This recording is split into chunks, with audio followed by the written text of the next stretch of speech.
All right. Well, let me remove that. There we go. All right. Here we go. Friday Night Fellowship. Here we go. Welcome back. It's another Friday night. I don't know who's going to show up this evening. I know that a lot of people are on the road, I guess, or out in different places. Good evening, sir. Brother Jorge, good to see you, buddy. Thanks for being here. Don't know who's going to be here tonight, but we'll see how things are going.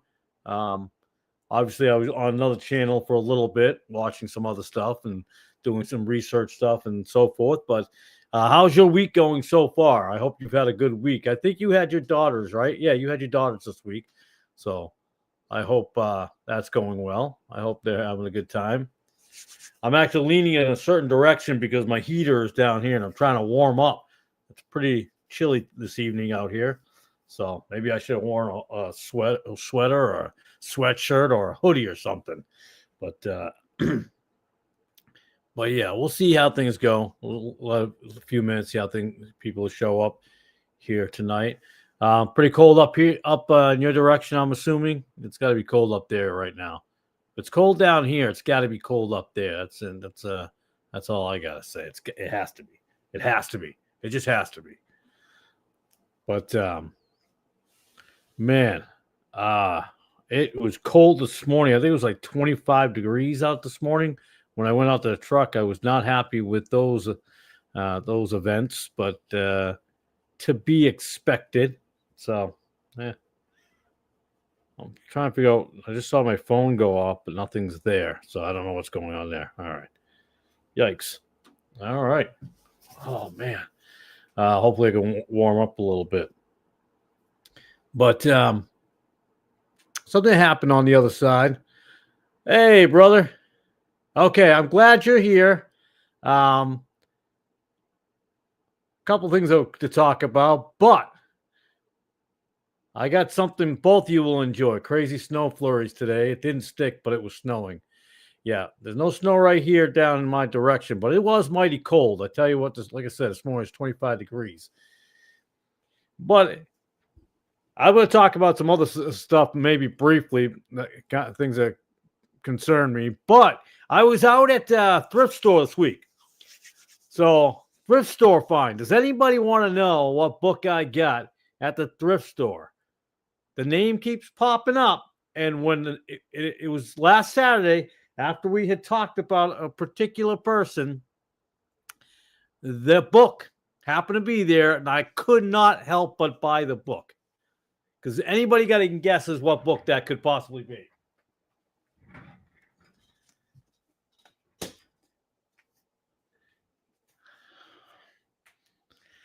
You have a guess what it is, or you just want to see the book, Brother Calvin? I couldn't help it when I saw it. No, not the no. No, I wouldn't have found his in the bookstore. His isn't. It wouldn't be there. I'm gonna pull up the camera right now.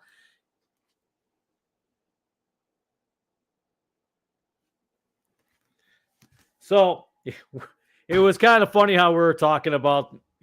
I think Brother Calvin mentioned that book from Gail Riplinger, and obviously I'm not. I don't know a lot about Riplinger or anything like that because I have the one book I still haven't touched yet. But we were talking about the night before. I'm pretty sure we were having a conversation about it. And the next day we're at a thrift store, and lo and behold, what do I see in the book section? Because you guys know, anytime I go to a flea market or a yard sale, thrift store, whatever it may be, I go straight to the book section, see if I can find a Bible version or looking in the Christian area, because they always hold the area called Christian books or whatever it may be. And so I got a couple things over there, but when I saw that book, I laughed to myself. I smiled because we just had the conversation. So I picked it up. And I will, by the way, get around to reading it. I don't have a problem with reading it. So I guess I don't know if what's the name of the one your brother gave you? That would be Understanding the Bible. See, I found it right away. I organized my Bibles section a little bit. Kind of, my wife labeled the shelves for me, kind of figuring, all right, Understanding the Bible. I think it's called the R of the Word or something like that, which I still haven't dove into at this point in time. All right, that's a good one. It really helped me come to the KJB only camp. Well, that's good. I mean, and again, whether I agree or disagree with Ripplinger, I'm not saying I do or don't. I'm just saying I do listen or read other things because I think some people are put in a bubble and they refuse to see something. So, how do you make an argument on something if you haven't really looked at it? So I can't really say. I can only go by what others say about Ripplinger and Sam Gipp and things of that nature. I don't know a lot about them to really make a definitive statement upon them. I'm not big on women in authority positions, not because, oh, you hate women. No, I just don't believe they should be in authority position. So, and I understand that, excuse me, Calvin was saying that she doesn't, or she doesn't claim. I forget how you worded it. I'm sorry, brother Calvin. I only have one glass of water tonight. That's all I got to last me. Yikes.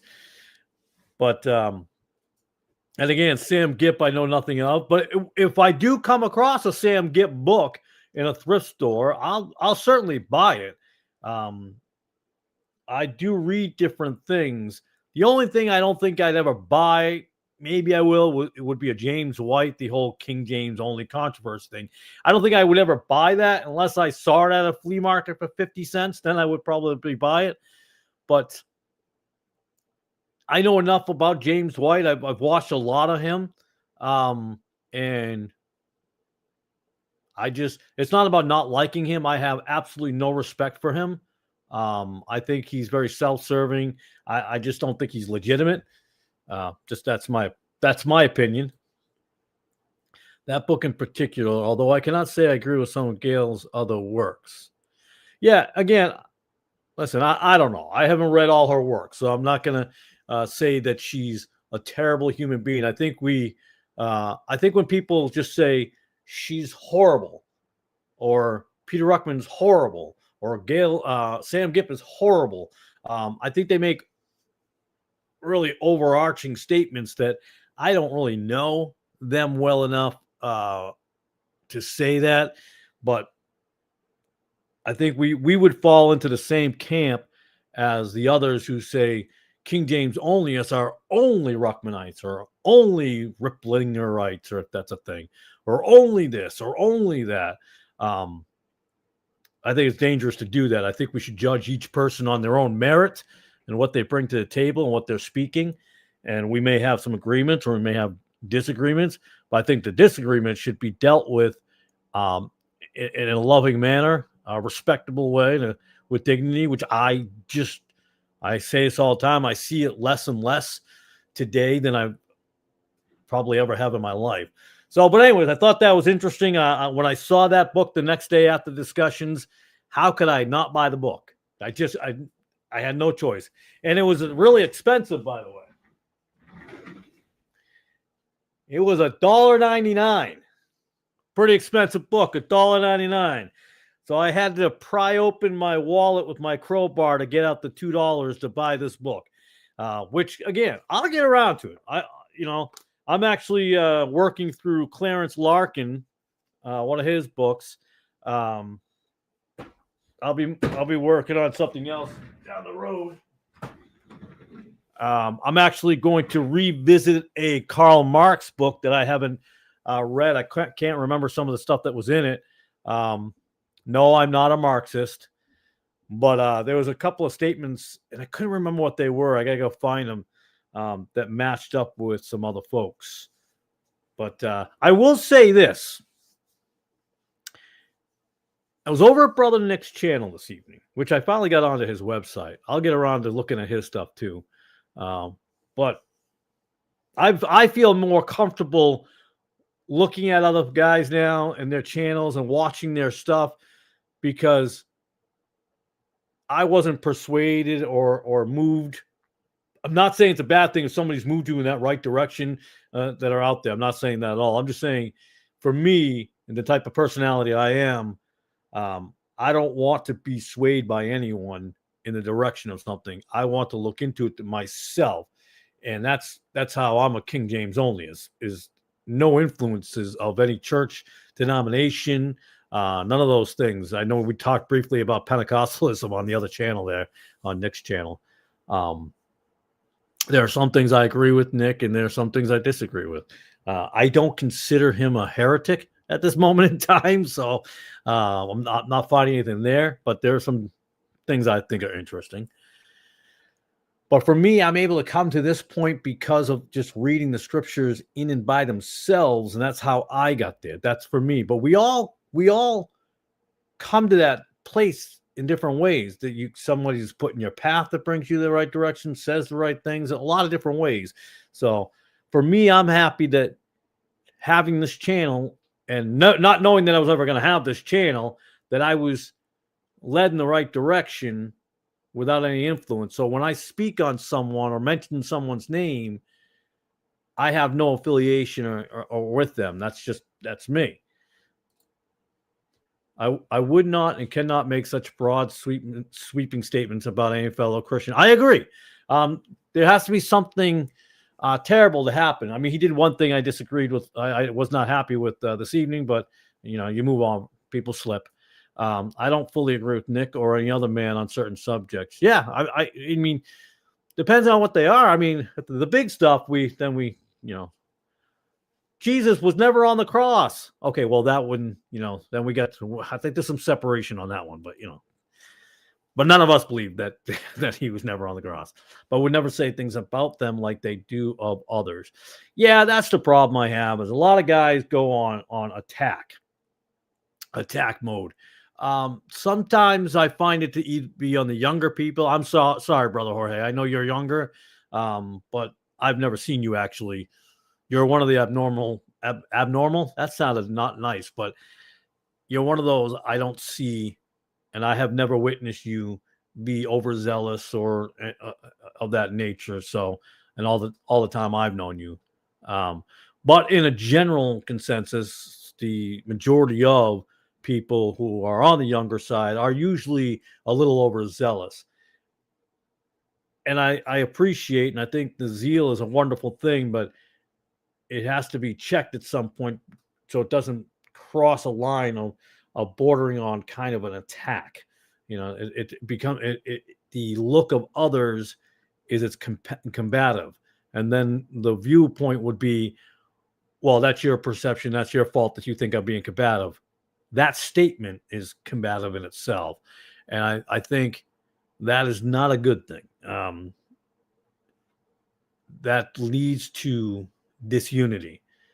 Well, it's separating the good from the bad. No, it's almost unintentionally at times causing strife where strife is not needed to be. And that's where I see things sometimes. And that's how, when I'm watching these different channels, I see a lot of that. And I don't want it on my channel. Disagreements are fine, but I think it's the approach of the disagreement. The civil aspect of it is gone, and we're very quick. And I've known some channels, I'm sure you guys have too, have gone straight to just banning or deleting people and stuff like that. I mean, there has to be a point where you ban someone, or I don't even want to say ban, or you what I see one timeout. Timeout. Well, I was gonna say, what did one channel do? And I said one timeout. That's exactly what it is. And that's a weird phrase because a 5-year-old, but it's not about putting someone to timeout because you don't like what they said, because that's what happens. The timeout for me, if I ever did it, and I am concerned that it'll happen one day, is because of the combativeness. Once it crosses the threshold of civil conversation and dialogue and just anger and attack and combat, it doesn't, for me, on this particular style or this evening on Friday Night Fellowship. That's not what we want to see. Some discussion is fine with different.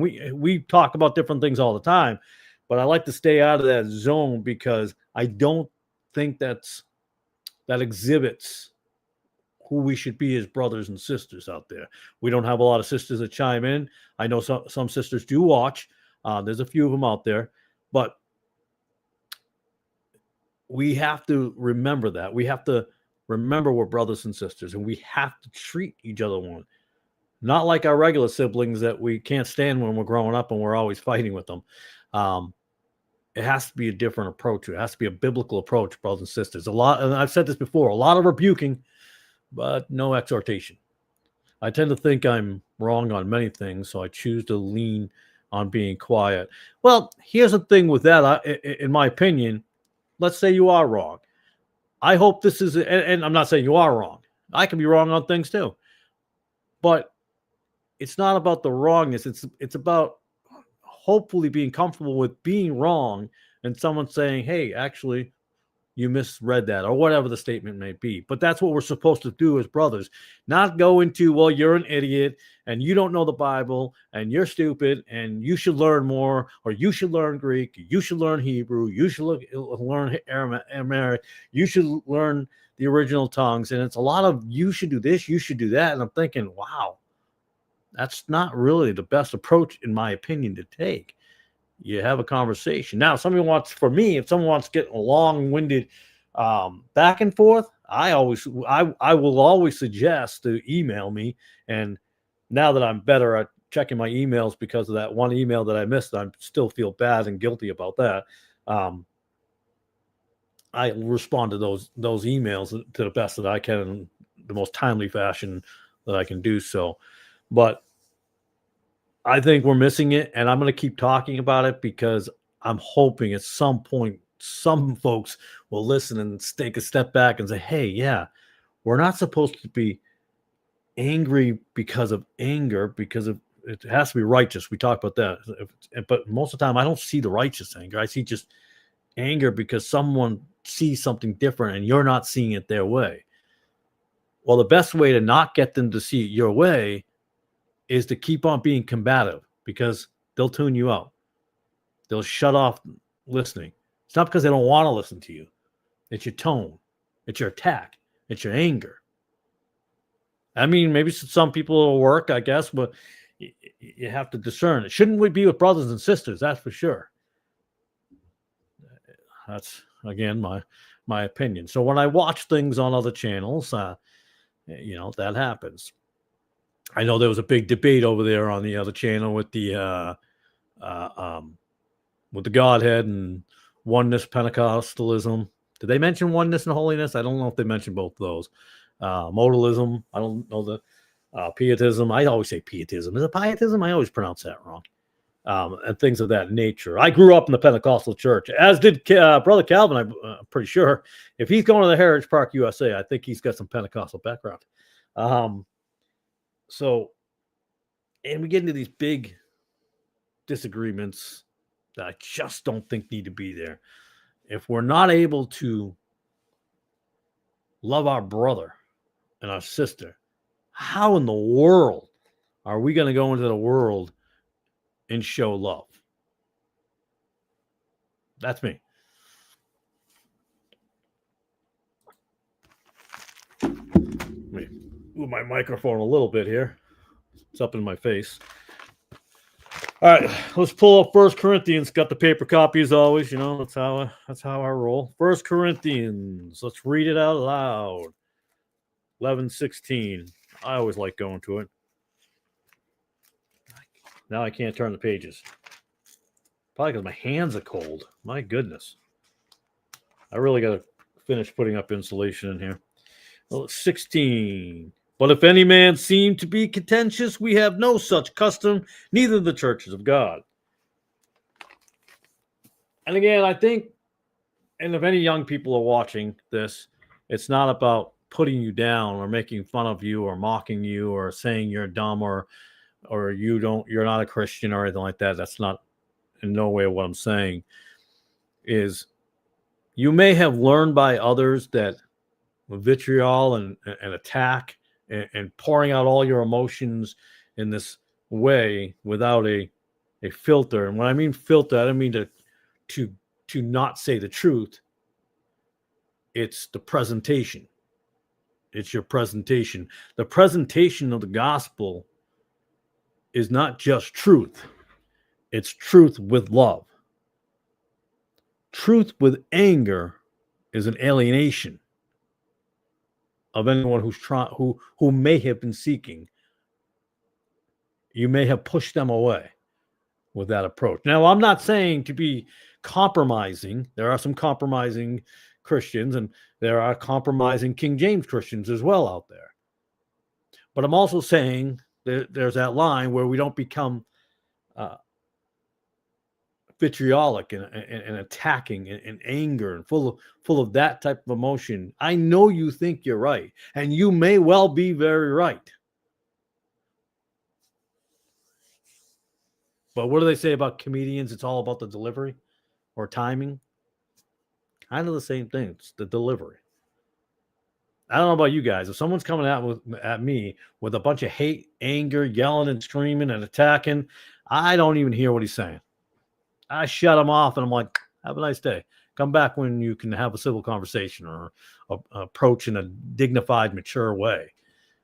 I don't mean in a hoity-toity elitist way. I just mean dignified and maturity. I say that on channel, as usual, per usual, dignity and maturity. And I think I've seen some over time start out one way and become more angry and more angry and more angry and more angry. And that's dangerous too. Because the fruit of that tree is going to be other people who are just angry all the time and angry. It doesn't need to be so much anger. Righteous anger, again, is different than anger. And that's what I see. That's what I notice. And that's kind of sad. And I wish they would follow somebody or watch somebody out there who's not trying to go out of their way attack. Yeah, there are people I think that may have been Christians or may have believed they're Christians, may have been false converts, or maybe they're just backslidden, or maybe they're just off the path a little bit. Doesn't mean they're saved, but they're off the path and they need to come back to it. There's all different ways of that thinking. I have my opinion on different people that I know out there on YouTube of that nature. I don't usually give them unless asked, because I don't usually go out of my way, but I will also not shy away from my opinion of whoever, if I've ever heard of them, I don't know. Then I'll give my opinion. But when I give my opinion, it's not out of malice, anger, hate, bitterness. It's what I see. It's what I take from it.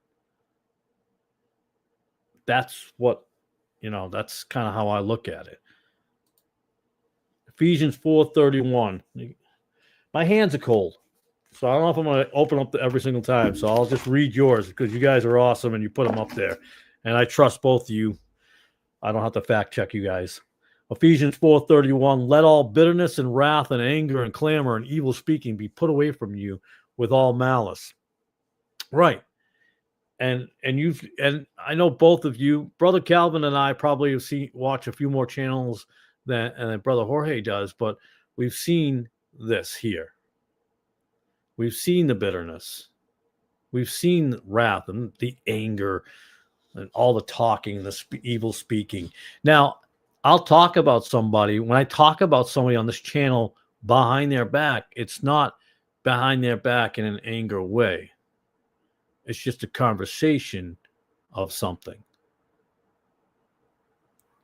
But we are not supposed to have these things. So I personally have to question when I see someone who is approaching things in that way out of anger. And, you look at these type of fruits and what it brings to the table. What are they bringing to the table? And that's why I do appreciate Brother Nick's channel. I have seen so far, even when I disagree with him, or even when he disagrees with somebody else, he's pretty even keel about it. And he doesn't get too angry. But he's not attacking.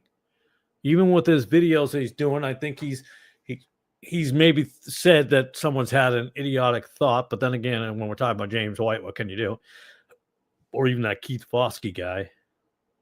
And by the way, the more I watch of that Keith Foskey guy, I don't know how he's in a leadership position. I'm not in a leadership position, so it's okay. I'm dumbfounded at that. That blows my mind. When he talks, I was noticing, I don't know, Brother Cal, if you noticed it this evening, when he talks, he's teaching and he's trying to disprove. He doesn't stumble when he's talking about how right he is, but when he's trying to disprove something of the King James onlyist, he stumbles. He's trying to word it right. Well, why are you trying to word it right? I mean, the truth is the truth, right? If you believe your truth, why are you trying to word it right?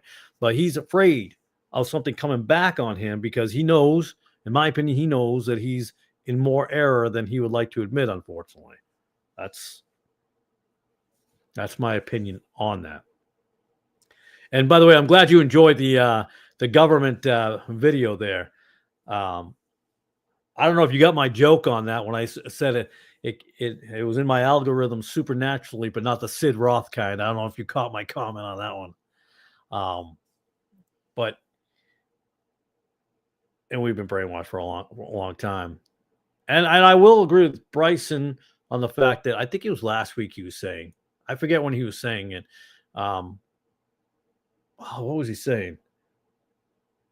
It could have been at Anchor David. I can't remember now who was saying the government and they're the same and so forth. Brother Refugee, I just saw pop in with the other on one of his comments. I haven't seen him in a long time. I was grateful for that. I would like to believe that to be true about Foskey. I'm sorry, what do you mean? And yes, I did get it, though. I did get it, brother.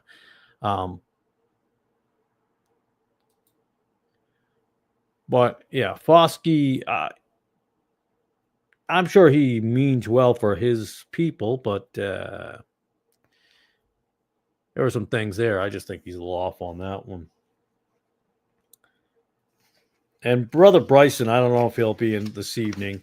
I think he's a good young man. I'm hoping Forever Stan will be around. Well, that'd be nice. I think, and I think I'm going to keep beating on this in a lot of ways, in a lot of videos of this whole idea of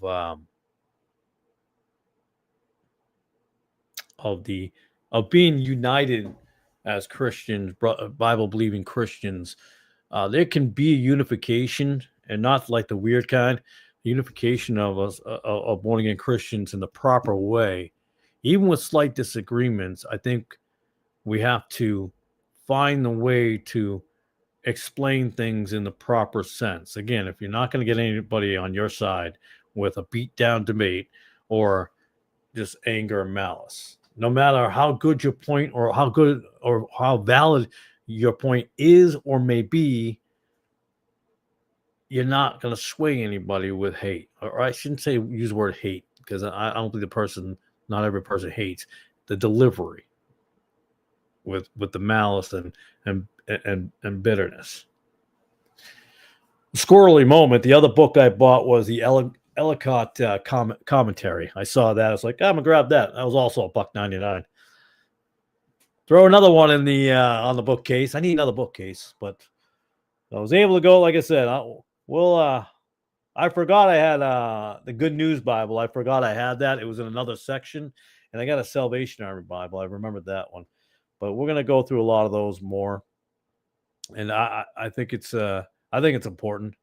And like I said over on Brother Nick's channel, it's not about, they were talking about percentages, 1% change, 2% change, 6% change. It's not about, in my opinion, the percent that's changed. It's about what has changed. You know, you could change only 3 things, but if the key things are, there's, Jesus did not die on the cross. there was no resurrection. You know what I mean? Those are huge changes, right? You would agree that those would be big changes. And I'm not saying every Bible says that, disagrees on those. I'm just saying the changes matter. I'm not concerned about spelling, um, or even most of the spelling changes, spelling it properly, or I don't get excited about the commas. I know people love the italics, and I think there's a lot to be said for that, and I'm cool with that. But those are never the changes that I'm going to die on that hill. I will not die on italics or commas and stuff like that. But are they interesting to look at, and are they intriguing? Yes. But I just look at the changes of doctrine. But I tell you what, again, a squirrel moment. I will say this about something that Bryson brought up last week, and I think I'll be making a video about it. And he was talking about Aramaic and Syriac and stuff like that. And I think I'm going to make a brief video about it because it stayed with me for a little bit. That I think, I think there's a reason why there's a change on that, and I think there's a reason why it says Hebrew because there's a discussion about Arab. The charismaniac really threw Nick off his podcast and kept him from focusing on the subject at hand. Yeah. It saddens me when that happens, no matter who it is. I would agree. I don't usually talk a lot on that. I will chime in once in a while in there. I made a Latin comment. You made a comment about Latin, things of that nature. But I try to listen to what he has to say. When there's a lot of, when we have chat forum here, when we have the chats here, they're basically, they're on the same topic, I guess, because we go on different things. But over there, it took it off the topic. And I know he doesn't mind going down rabbit trails and stuff like that. But yeah, I think sometimes when we get a little too off the beaten path, we're missing something that's valuable. I think he does bring a lot to the table. I think he has a valuable channel to watch. Agree or disagree, I think it's a valuable channel, and it has a lot to look at. And I'll look at his website as well, because those type of things, they interest me. Now, and I've said this before, they don't interest me in the fact that, I need to know these things, or how can I call myself a true Bible believing Christian? No, that's not has no bearing on that, my salvation of whatsoever. But it's fun stuff. It's neat stuff on the side. If you're, and I would consider myself a little bit on the nerd side of that, reading that type of stuff and looking at that type of stuff, but it doesn't bother me as much. Greetings, brother. Great to see you here, my friend. Thanks for joining us this evening. But yeah, when people take it off the course like that, in chat forums, I think there's a loss of what that person is talking about. And brother Nick being, because we just came off that channel, we'll just talk. It could be any channel, but since we were just watching that earlier, same thing. I mean, when you're taking it off the course, it's not helpful for anyone. It's not fruitful. I don't believe, but when something goes like that, and there's a lot of back and forth, I tend to think, and if you got, email me, email a person and have that conversation. I guarantee you that I personally may not have all the answers. How about that? But I'll have dialogue, and when it's too much dialogue or it gets way off path, I would say email me. But again, I think there can be disagreements and still be brothers and sisters. But the disagreements, it depends on what they are. And I'll reiterate what I said earlier.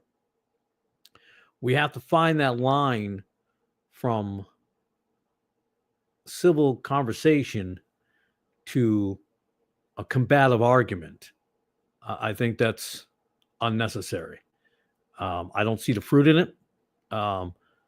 It's nice to have dialogue, talk about different things, and I'm all in. But like, I think things are, when they get too, I don't know how anybody else here feels. You know me by now. I let the conversation goes where it goes. Sometimes we talk about different things, but it's not about.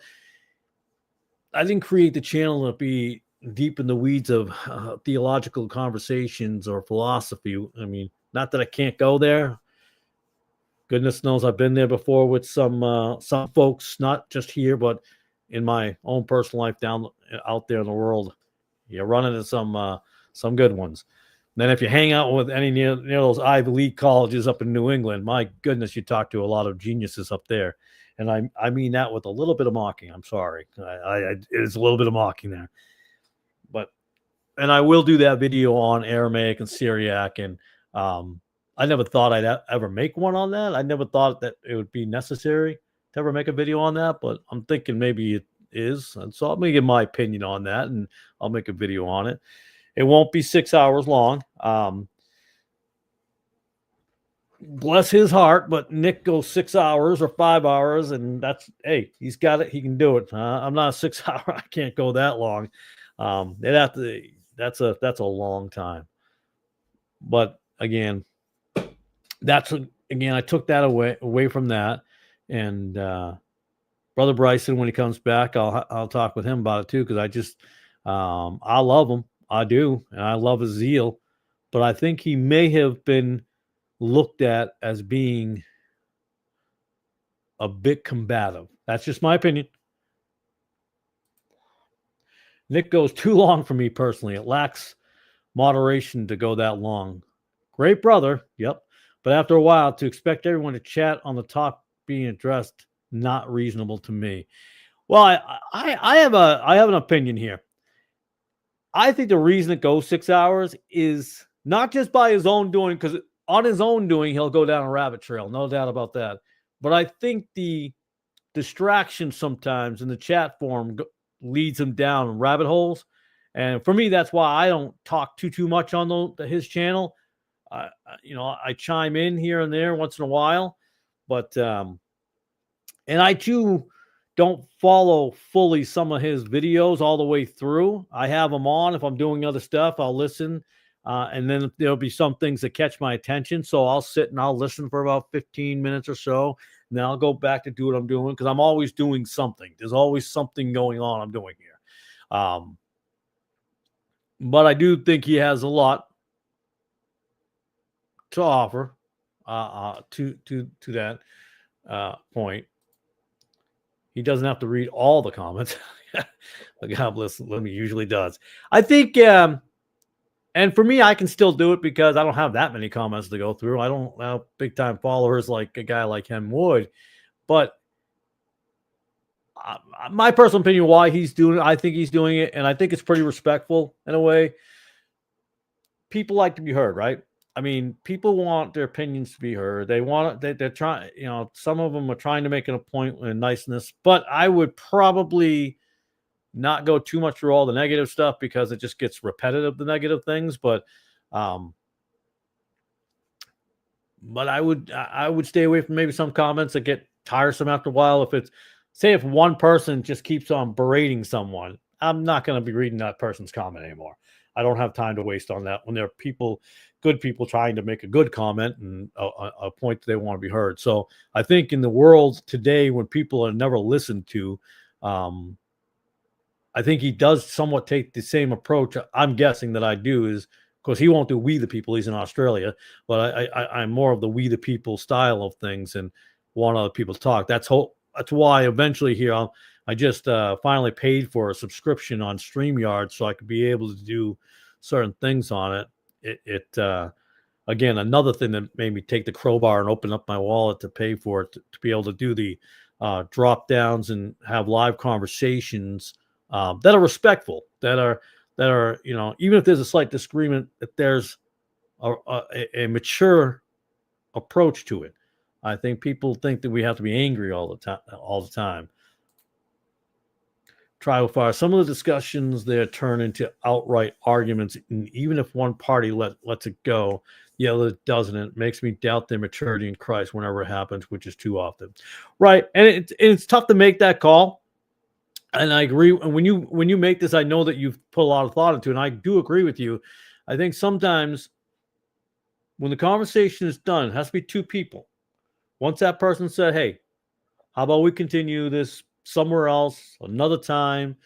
Then that's the time to shut it down. To say, "Okay, yeah, I'm with you, buddy. We'll go a different direction and talk about another time." But again, that's probably due to a lack of. It can be a lack of maturity, yes. It can also be a lack of anyone ever listening to your opinions. And I think that's what happens when people feel like they've been overlooked a lot and nobody listens to them, or nobody feels that they have anything to offer to a conversation. So they decide to just go off and just, attack and attack and attack. So I keep looking down my heater. I'm trying to warm up in here. I tell you, I really got to get that insulation up. I'm going to get it done eventually here. But yeah, and that's where I feel about that. I think we miss some valuable points when we go way off. Again, for his channel, if he's doing a direct thing, I would like to see him stay more direct on it. I don't mean to criticize him because I like him. I think he does a great job on a lot of the information, but I wonder if he could shave off an hour just by not getting distracted by some of the silly comments. There are some good comments, and then there's some kind of silly comments, and I just move on from there. So I believe people unintentionally create strife sometimes, and some do on purpose. And again, we find that I feel like that old man, get off my lawn. I find that to be in the younger generation and younger people who usually take that approach. That would be my opinion on that. But I'm still surprised. I'm thinking a squirrel moment for me. I still can't believe I found that book at the flea market the next day we were talking about it. So that was interesting. I wonder what the next book I'll find after our conversation we have. That'll be fascinating. My method in life is to stay silent. When I do speak, hopefully I'll be heard. Yeah, it's not a bad approach. I think there's a time to speak and time not to. I have a big mouth, so that's why I created the channel, because I'm always talking. But again, when I'm on Nick's channel, I'm listening, or I'm trying to listen to some of the stuff that's going on and points. And I even will get sidetracked because I'll be looking at the comments and going back and forth, back and forth, back and forth. And I'm like, goodness, guys, come on. Can we just dial it down a moment? Just take it back for just a second. Sometimes there's a whole other topic going on in the sides. Sometimes it's interesting. There's an old saying, that's why God gave us one mouth and 2 ears. Amen. I don't remember that exactly, but yeah, amen on that one.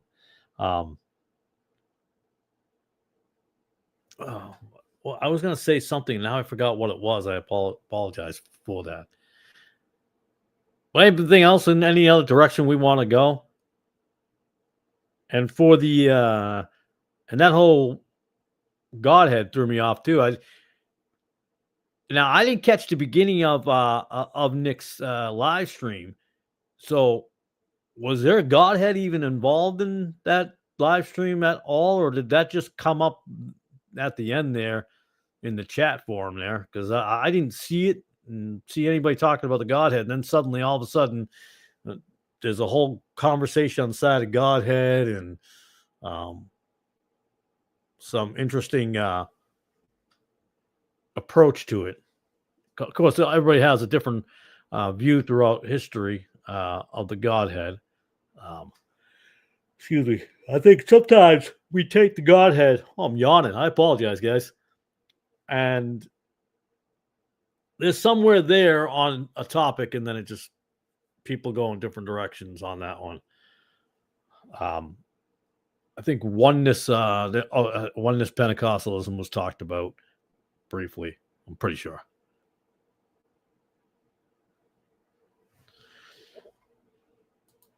I caught a bit. Seemed like modalism was being pushed a bit. Who was pushing that?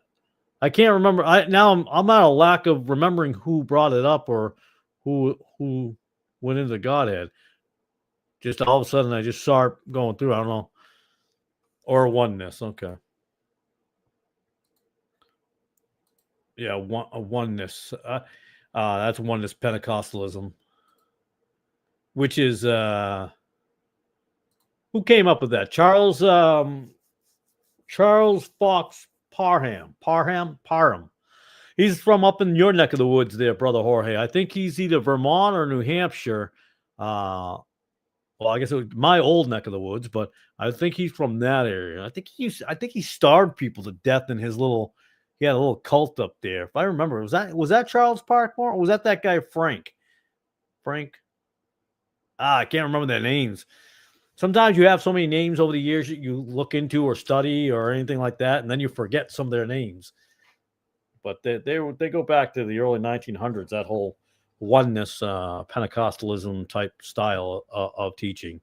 I guess you can say it has its roots in the Methodism and of Wesleyan as well, who was influenced by what was his name? I can't remember the guy. He's a pietist there, pietist. I never get that right. The guy who created that whole system. I can't remember his name. It slips me now, but that was influenced by him. Oh, then they were talking about slain in the spirit. That's right. There's a lot of slain in the spirit. So I'll get you guys' opinions on this. I have no problem with sharing my opinions on it. But the slain in the spirit thing is an interesting topic. And there was somebody named KJV, and he's the first KJV person I've ever known. And I might be misinterpreting this. I never would have thought, anyways, a KJV person would, and I'm saying this as an objective for a second here, whether right or wrong, I'm not saying yet, but to have that opinion, I was a little surprised. KJV people don't seem like the type of people, and I'm a KJV people, I guess, that would have the approach of being slain in the spirit. So I don't know. That was a very strange thing to me. I knew exactly where Bryson got that and was playing coy. Yeah, I knew where he got it too as well. I was surprised that he named the person he got it from. I was surprised no one came out to beat on Denlinger, who I vehemently disagree with because he doesn't speak the truth in love, at least in my opinion. Yeah. So here's my opinion. Okay. Since we're going to talk about Brian or Mr. Denlinger or Born Again, Mr. Barbarian, I don't know what he wants to be called. I think he may have been saved and he may be saved, but I don't think he's on the right path. And I know I've had pushback on this before, and I don't mean this out of any malice or anger or anything like that. And I know we can't exactly always judge people on their salvation. It says, you need to, you can't just judge them. Well, you can and can't. It gets weary, but there are things about him I just don't understand. I don't. I know that he regurgitates a lot of Ruckman. The only reason I learned that is because the videos I had watched on Ruckman, and I probably maybe 6 to 8 videos probably of him I've seen. I see Brian Denlinger, and I see him just kind of almost verbatim. So to me, it's like building your ministry on another person's ministry type of deal. But I don't know. I'm not. It's tough, but I think he might be backslidden. I think he's gone off the course, and maybe because he got so big, maybe, and he's been doing this for so long on the internet that he's. I don't know. I just don't. I hate just going out saying someone's not saved, but there are too many things that are pointing out to me that he is not in the right place at this time. I've had other people reach out to me and say the same thing, that he's not the same person he was. I don't know him from way back in the beginning because I never followed him way back in the beginning of when he started. But I know people who have, and they have said he is nowhere near the same person. So that's concerning. And I have no malice towards him, but I pray that he gets back on track. I did watch his Roman Catholic stuff, and I think he did a great job on that, by the way. I'll give him that. Definitely give him that all day long. He did a wonderful job on that. But obviously, I disagree on other things, the holiday thing and so forth. But I'm not trying to like avoid this conversation, but other people who have come from him, I've seen, and they seem to follow the same anger approach, just kind of like more an attack mode. And they think it's not the same type of preaching as an old Baptist, like, you're going to hell, fire and brimstone. It's more of an attack. And I think what they've done is, I've talked to other people about Ruckman too. Ruckman was a very fiery guy, but they will say that he wasn't angry while doing it. He was just very, loud. So I'll have to watch more Ruckman stuff and really learn more about Ruckman. I have a couple of Ruckman things to really see it more. But that's what I've seen, and I've seen people come off of his tree that also are into gossip and anger. So I don't know how that's a good thing. That's my opinion. And it's tough. Even with Ruckman, I've seen some of his stuff, and I see some things he says that is right, but when he delivers it sometimes, I'm like, no, there's a reason why people aren't listening to what you're saying, But some things I don't agree with either. I'm not into the whole alien UFO nonsense either. I think George Antonios was just talking about that the other night. I watched like 10, 15 minutes and I checked out. Slain in the Spirit. Isn't that like what Benny Hinn does? Yeah. He had a big thing down in Orlando, Florida. I think it's Orlando. Correct me if I'm wrong. Perhaps I have yet to see the fruits of the Spirit in him for many years now. That's what I'm saying.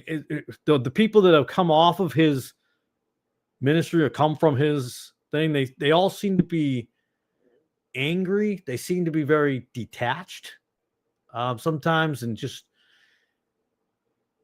you don't feel a love. You don't feel, when you're watching him, you feel they're very sterile, cold, in their own place, and it's my way or the highway, and I'm right, you're wrong type of thing. And I think that can be a little bit dangerous. Whether they mean to be that way or not, it's dangerous.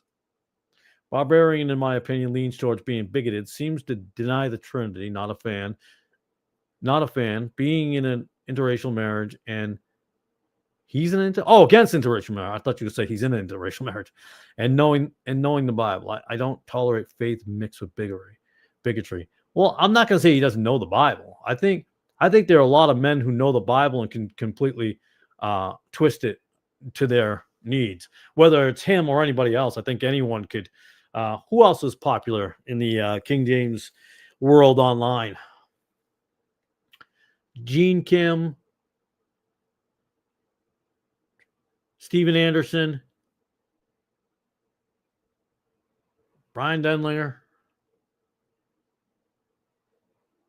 I can't think of anybody else. Also, I can't tolerate Ruckman, just saying. Agreed, I shall stand forever. In 15, or when Oliver was born, he really came off not just as a bigot, but as a racist. Ruckman. Oliver, that's his son. So somebody told me about this video, and then so unfortunately I went and watched it. I forgot that I watched this video. I watched it for about a few minutes, and I was kind of heartbroken for his son. This whole studying of that Flint Truth Ministries, some guy named Flint Truth. I was watching his channel. He came up on my algorithm, and he was talking about this whole rabbi or Jewish book or whatever that he paid $2,000. I'm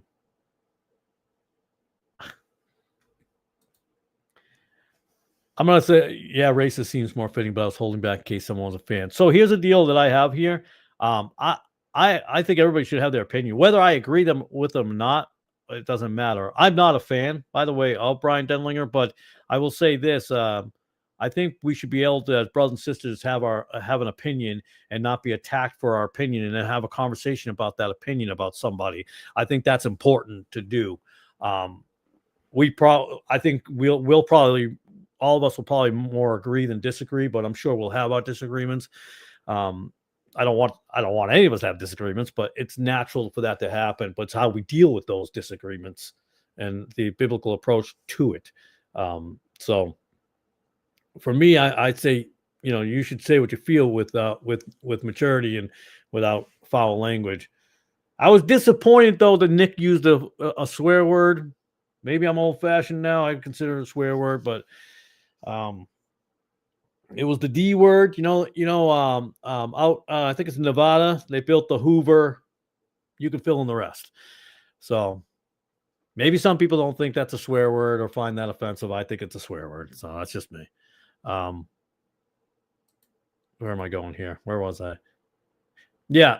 And having his son read that, which I thought was really interesting, because I thought, shouldn't he have him studying the Word of God? I mean, he has a perfect opportunity if you're teaching a child things. I think you would want to teach him about what you want him to know and learn first, as opposed to other religions and other things. I think that's hugely important. That's just, again, I would say that's my opinion, but I just read that. I'm sorry. But if one's opinion is contrary to Scripture, that cannot. I agree. No, I'm not saying if I misspoke, I didn't mean to, but I do agree with that. I was just saying that would be what I meant by disagreement. It depends on the disagreement or what that disagreement is. I don't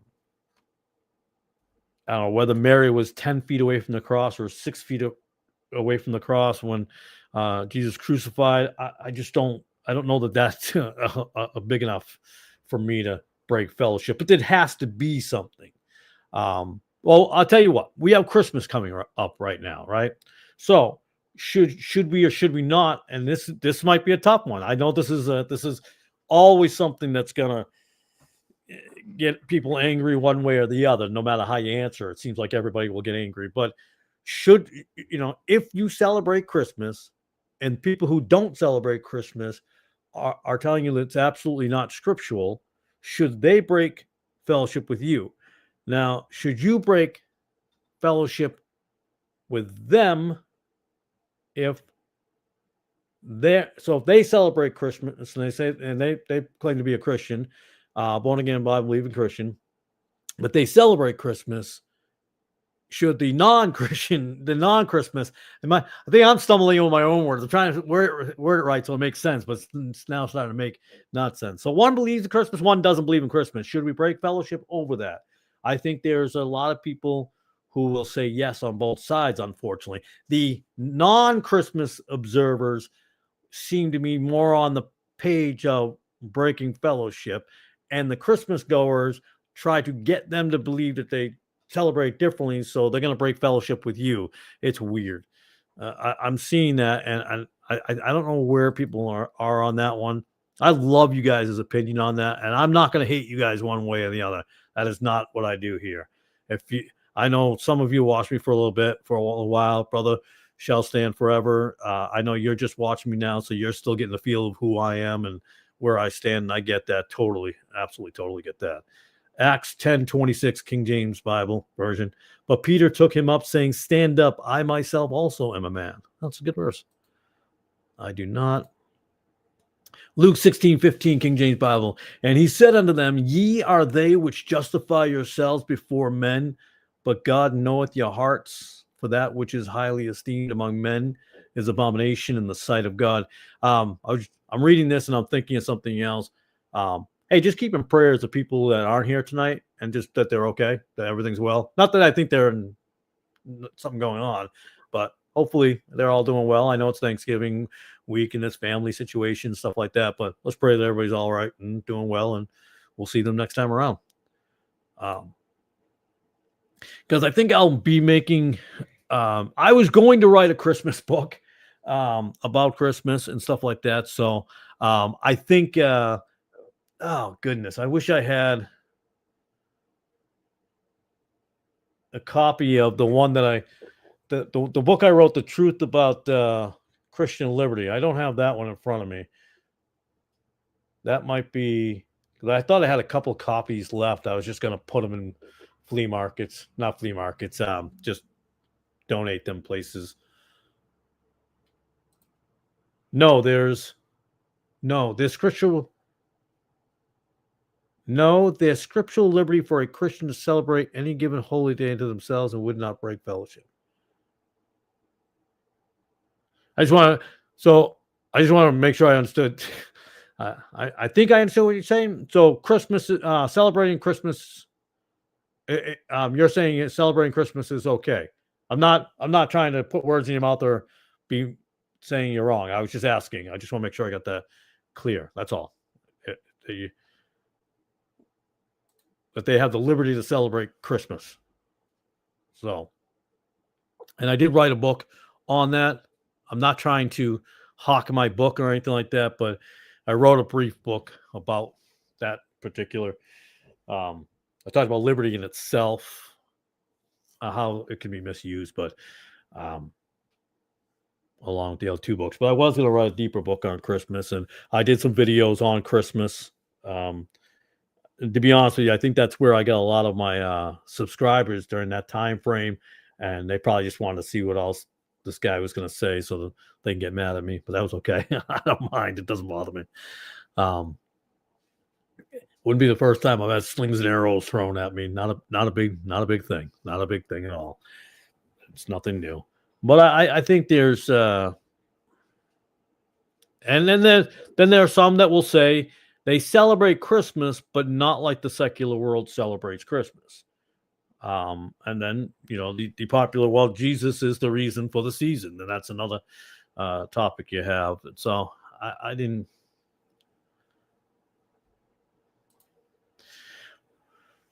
For years, I didn't celebrate Christmas. The worldly tone was off-putting, the Catholic roots disturbing, the Mass of Christ, etc. But ultimately, I decided to celebrate because I'm passionate about. Okay. Oh, hold on. Oh, Messianic prophecy. So I enjoy it now. Okay. I meant to click and it didn't pop up. I do not believe in celebrating it, but scripturally, one man esteemeth one day unto the Lord, and I would not break fellowship. So I wish I had. I wish I had a copy of it. I was going to read some stuff out of it. I would actually get into it. I don't celebrate Christmas. And it's funny though, because I have to tell people I'm not a Jehovah's Witness and I'm not, Seventh Day. I think Seventh Day does not celebrate Christmas, if I'm correct, because my wife and I were just discussing something the other day about this. I don't celebrate Christmas. Obviously, for years before I did, I never really even liked Christmas, even way back then. It felt wrong to me for years. The whole thing was wrong.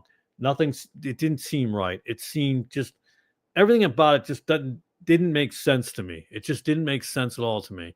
And it wasn't until obviously research more into it and where we're at, learning that, Christmas or the birth of Christ is not in December. So one has to ask, and when we talk about holy days, we're talking about holy days, right? We're not talking about holidays. Some will say from the Germanic is when we get the holiday and it goes over, but that's the secular Germanic interpretation and bringing it over. I know Nick has that whole thing about Eastern Ishtar or whatever. I don't know what article he wrote on that, but I'll have to look at that at some point. There's nothing to me, there's no scriptural.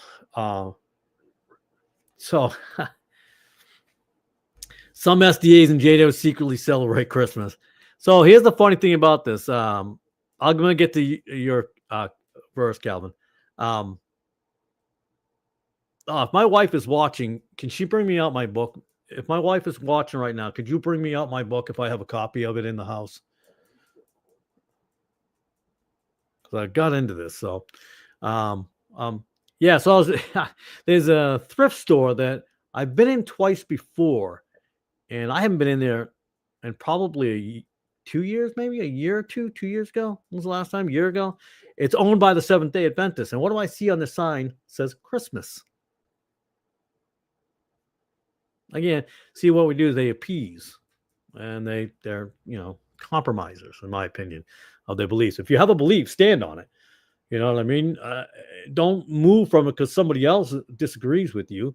If you firmly believe something, then firmly believe it. I mean, and we talk about backing scripture. Romans 14:15, one man esteemeth one day above another esteem every day alike. Let every man be fully persuaded in his own mind. We have to look at who we're talking to, what it was about at that point in time. They were talking about holy days, and we're not talking about Christmas. We're talking about the change their mind, because those people will eventually change their mind and come to the right side. They were talking about, in my opinion, they were talking about the Jewish festivals and holidays and things of that nature that Paul is saying we don't do those things anymore. So it's kind of thing. I'm putting this in a paraphrase. I wish I had my book on me. I'm really bugged that I should have had this available. I don't know why I didn't have this ready to go. Well, why would I have it ready to go? Because I didn't plan on talking about it.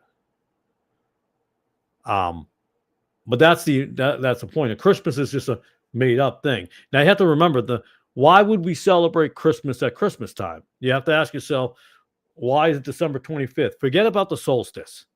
There's my lovely wife now. Good evening. The book is not in the house. Oh, man. I thought I had a copy in there. Oh, well.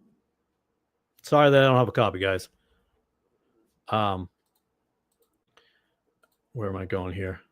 Defined, but it's opportunity to discuss. Correct. So now I've heard this particular point before. I've heard this is also Brian Denlinger has made this point, and a lot of people follow him. I'm not saying you are, but he's made that exact same point, and they've made those exact same points, that's a perfect time to discuss Christ. But for my opinion, in the churches that I've gone to my whole life, think about this time. Everybody comes to these things, right? They come to these wonderful little Christmas pageants and stuff like that. The kids are cute and beautiful and everything like that. And they are. It's really neat to see these kids like that. And all these families come in. But then those families never come back. They never come back. They just go because, we got to go. It's your nephew or it's your niece. We have to do this thing. We have to go there. And they never come back. They're just there for that one day. They don't care about the message you're sending at that point. They don't care because they look at the churches, the Christians, just like the secular world, all about Christmas. Christmas wasn't even originated even when they first decided, when Bishop Matthew went to Constantine and talked to him about it. That's when they decided to do it. So it was Bishop Matthew, who was a Catholic bishop, when they were joining forces, when they're taking the pagan world and the Catholic world and the religious world, the religious, by the way, which I'm not religious. I'm just, religious has just a terrible word sometimes. And they mix these things together. That's the suggestion of them, because the birth of Christ was on different times, different dates. There was never a set date until the Catholic Church decided this is the day. So I don't think about it. A lot of people want to go the winter solstice and this and that and the other, and which all those things can be there, true. But I have to look at it from that point of view. I try to look at it from a statistical point of view, but that makes me concerned. And people say, "Hey, this is a perfect time to hand out gospel tracts." Well, I would think any time is a good time for that. So it's a made-up holiday. It's not when Jesus was born. And you were saying you agree with Messianic prophecy.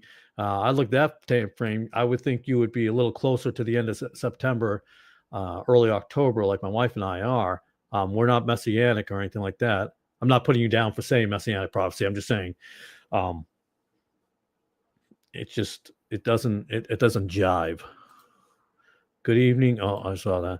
I don't treat it as a holy day. All days are alike, but just as time, but just a time to talk about his first and second coming. They're thinking about what's for lunch. Yeah, unfortunately, yeah. Fully, fully agree. Although Brian stated that he celebrates it for the reason that it has been a tradition in his family for generation.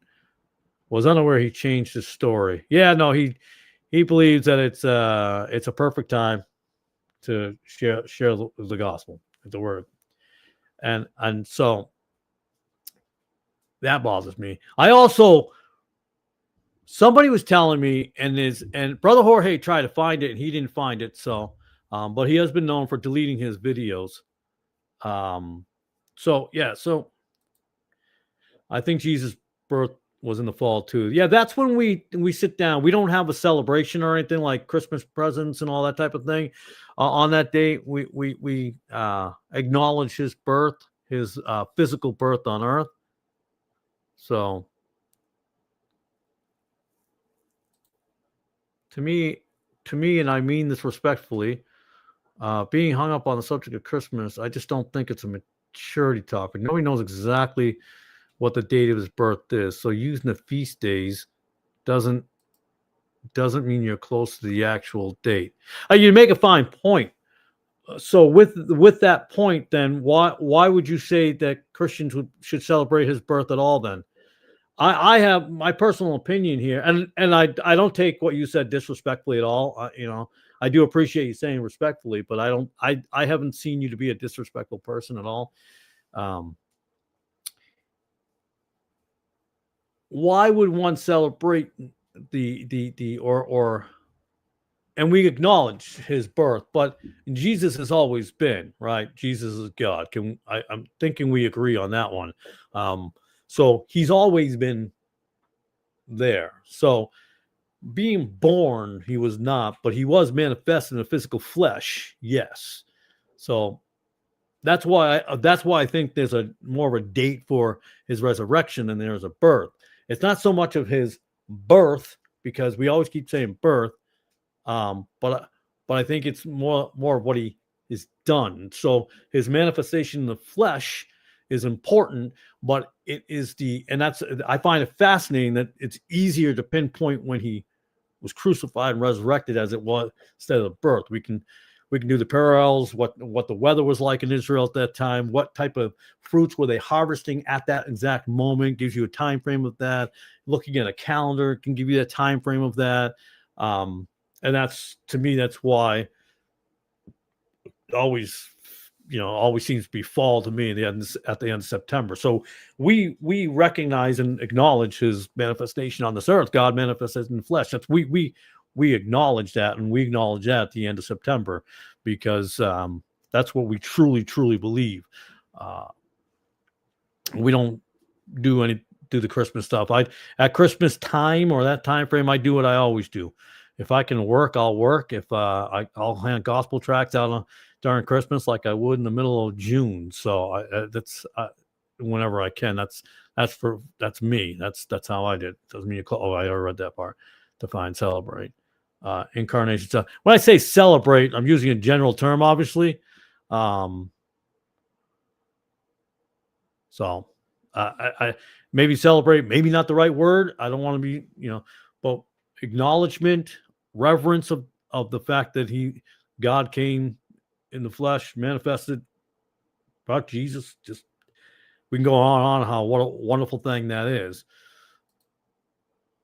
If we did I miss one part? Oh no, I didn't miss a part. Sorry. If we say don't think Christians should celebrate Christmas, but no Christian I've known celebrates it the same way or acknowledges it the same way, I will just say from my personal, yeah, that's why I said reverence. I thought that would have been a better word. So that's a much better word than celebrate. So I apologize for saying celebrate. Reverence is more what I'm talking about. We don't celebrate, we're not putting up decorations or anything like that. So what I've seen from and this is just from the Christians that I've known, and please, we've all known different Christians, right? But growing up in the Pentecostal church, going to non-denominational churches, going to Baptist churches, they all do all the exact same things. The exact same they celebrate it the exact same way from the ones I've known. Now, obviously, I can't speak for your experiences and who you've known as Christians who have celebrated, but they're all the same. It's funny how that works. I mean, the Catholics do it the same. The Methodists are the same. It's all the same thing. They just are all the same to me. That's whenever I see them, they're all doing the same things, involve the same things. Or you'll see them all out at the stores buying Christmas presents and all that. And I get as a parent. So this is what I was going to say. Someone was telling me that Brian had said that he was anti-Christmas, but then after his son was born, he said he was pro-Christmas, and that's where the generation, he talked about his family and stuff like that, I guess, and how it was important and stuff like that. Now, if you're firmly against something, I would think that the family that you don't like, that you consider not Christians, should not really influence your decisions going forward. This should only be the Bible and the Word of God and prayer, and that's me on that one. So that to me is a problem because you flip-flop on that if that's true. But I cut him some slack, and I'll tell you why on this.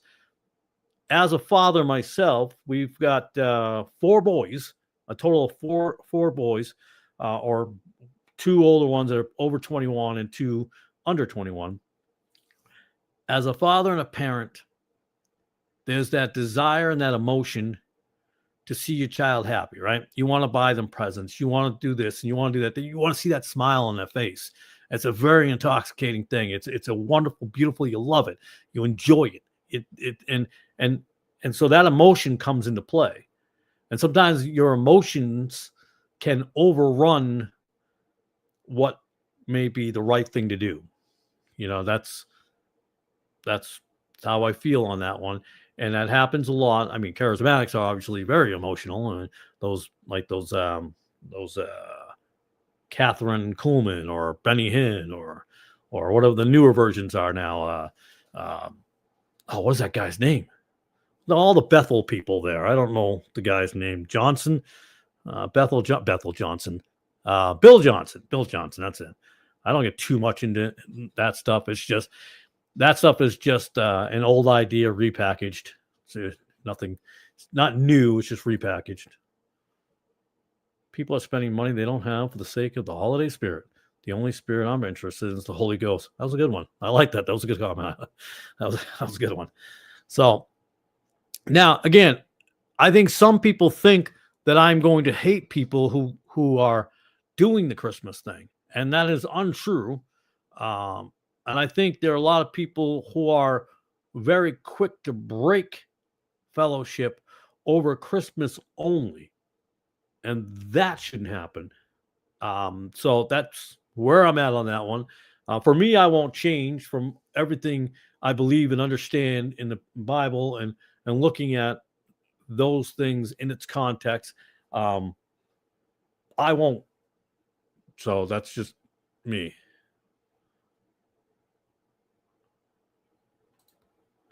So when I was studying this a while back, I'd have to go through all my notes. We're talking years ago here. And I've forgotten so much stuff. I'm always moving on to something different. There was it transferred itself through a secular source into German. I think it went into Germanic terminology and went through. But the holy day was a holiday, but it was a holy day back then. So if you don't celebrate the Sabbath and things of that nature, right? Some may. I don't know where everybody's at here, but I don't celebrate the. There's a billion different Sabbaths we can go into, but when we celebrate all the festivals and this, that, and the other, I don't believe that's for us now.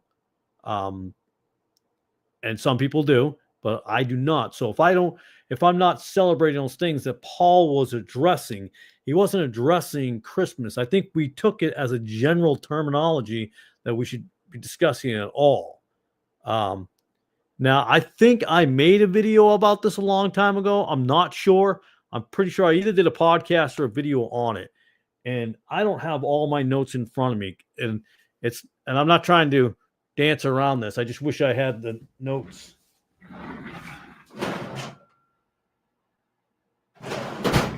I'm not seeing any files with a title on it in there. I was hoping I'd see a title on one of the files in there.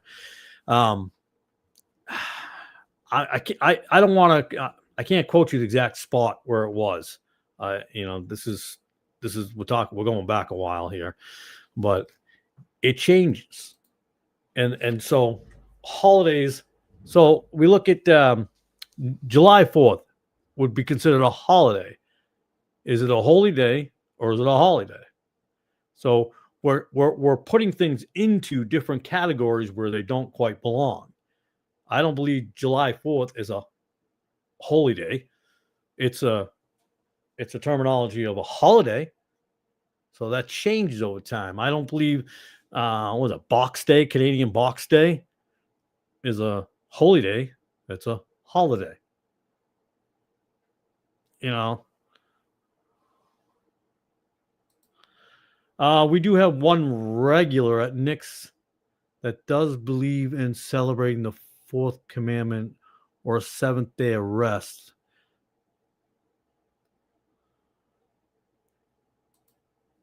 Agreed. Hold on. But the scripture's relevancy on these subjects reaches beyond the historical time period. Agreed. The Lord lets us know. Agreed. One man can honor a day and another man doesn't have to. That's significant liberty. Right. We're at liberty. We're now at liberty not to do those things anymore. That's what he's saying. We're not doing those anymore. That's the liberty. We're not under that anymore. The liberty. We're not there anymore. I personally think it's being used wrong, in my opinion. I don't think it's a fellowship break. I think it's being misunderstood. And the funny thing is, one would think, oh, if you don't celebrate this and that, you must be a JW or a Seventh-day Adventist, which I'm neither one of those things. I believe there is one Seventh-day Adventist in that group over Nick. Doesn't mean I hate them or anything like that, but when I hear certain words or certain phrases, makes me think, but then I just move on from it. No big deal. But and we get to the Sabbath day. Okay, so now we have a Sabbath day, right? Now, some of you here may go to church on a Sunday, and some of you may be going to church on Saturday. Now, would you consider someone going to church on a Sunday in sin, or someone going to a church on Saturday being a sin? I watched like 5 or 10 minutes of these guys. I think they're, yeah. I've seen Hebrew Roots movement twist those liberty passages. So if not saying you do, side with them on that interpretation. I disagree with them. I think they are, from what I understand of them, they seem to be, now get me wrong, but they seem to be wanting to be under the covenant or I think they want to be Old Testament. I'll be honest, I don't know a lot about them. From what I see of them, they seem to want to be under the Old Testament, and I'm good. I don't want to be under the Old Testament. I don't think we are. I think we're New Testament, but I forgot what I was just saying. What was I just saying? I apologize. The Sunday and Saturday. So that becomes an issue as well. So I don't know what. First of all, good evening, sister. It's good to see you here. I hope you're doing well. It is not a sin. I'm not sure which part of our conversation you're talking about. No, any day can be honor for gathering. Okay. Well, I will tell you right now, there are some people on Sunday that go to church on Sundays say you shouldn't be going to church on Saturday and you're in sin. And they'll be and these are King James people, by the way. And some King James I've seen that are opposite of that. So that becomes a very interesting thing. And by the way, I agree with you on this one, absolutely. And the reason I say that, because I think the genius of this, Paul talking to Future on this one, was very good too. That's biblically clear. Agreed. Those Hebrew roots guys give me major headaches. I think you know a little bit about them. I think you met some or something Saturday or Sunday. Right. And here's why I'll say that. And I just want to go off, and this has happened. What do you say to that person who unfortunately has a job that makes them work weekends? What do you do? Are they in sin? Well, people are going to tell you that they are. And unfortunately, that is in a lot of different denominations. Man, I am freezing. I'm like getting the shivers in here. It's so cold. The heater's doing okay, but not as well as it should. Again, going back to, I got to get that insulation up in this pod shed. Good. I'm glad to hear that. But I've seen this because people will not have. I worked a job one time where I only had Mondays and Tuesdays off. Those are my days. So would I have been in sin? You see what I'm saying? But see, I took the Monday or Tuesday for a rest, which we're supposed to do, right? Well, I didn't take Monday and Tuesday. One can argue that we should be working 6 days a week. We get in a lot of these different things that are old laws, are Old Testament, in my opinion. I have some good videos by Sound the Battle Cry on why we should not celebrate Christ's Mass. I think you'd like Brother Steve. He went to be with our Lord this year and left behind a wife and 2 child. That's sad. He left behind his wife too. I know off topic, like the whole Charlie Kirk thing. The one thing that bothered me about the whole thing is, I don't know, I wasn't really sympathetic for the wife. I know I should have been, but I thought about the kids. I thought about those 2 kids that they had, and they lost a father, and yeah, that's whatever. I'm not talking about whether I believe Charlie Kirk or ecumenicalism, not ecumenical. I just felt bad for those kids. They're going to grow up without a father. And I think people weren't even paying attention to that. Now, those are 2 kids that aren't going to have a dad in the home. And that's a bummer. It's just a bummer. That was sad. But whoever this person is, Sound the Battle Cry, which I will look into. Obviously, I have your channel, so I'll pop in there and look at it. They love it. Perfect excuse for them not to work weekends. I'm guessing Hebrew roots guys. But now we have the argument of 6 days to 7 days, right? Work 6 days and rest 7. Well, what if you have a job that only makes you work Monday through Friday? Are you not following the So it's these things that when we go down these paths, we get into a lot of things of that nature. Oh, SDAs. They don't work the weekends, but yet their their thrift store is open on Saturdays. Saturday mornings. I think it's Saturday mornings. This is where I'll ask my wife to pop in on this one, if she can just remind me if they're open on Saturday or if they're open on Sunday. I thought they were open on one of those days, and I could be wrong. So I don't want to go off the limb. Hopefully she hears this and she'll pop in and tell me. And he was not a dispensationalist either. At shall stand forever. I will look at the battle cry, Sound the Battle Cry. I actually won't forget because you have a channel. So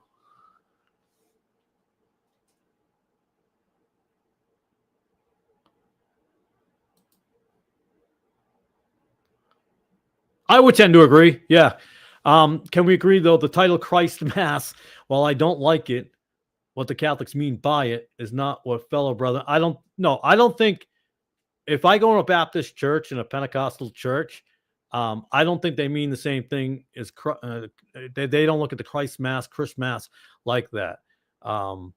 They'll say things like Christ puts the Christ in Christmas and stuff like that, things of that nature. But yeah, I don't believe that. Yeah, the people, those who are celebrating Christmas, are not all Christians say that. Say that again. Say what again? I don't know what I said. I'm an old man. I can't remember everything I said. I'm kidding. I'm just joking. Yeah, I don't believe that all believe that at all. I don't believe they think the same way as the Catholics. But unfortunately, I think unwittingly though, a lot of people are following Catholic traditions though, Roman Catholic traditions, and not realizing that they are. So,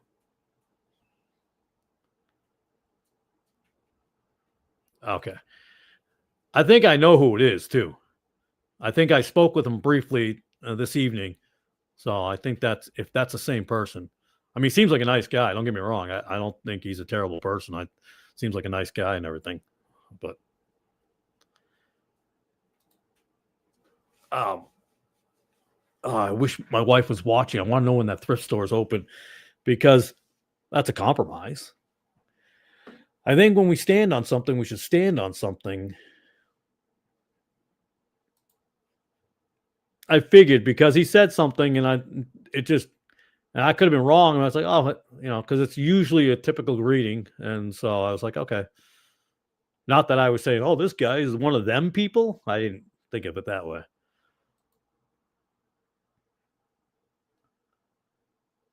But you know, you're going to get mad at me on this one. No, I don't think you'll get mad at me. But the whole interracial thing is a very interesting thing.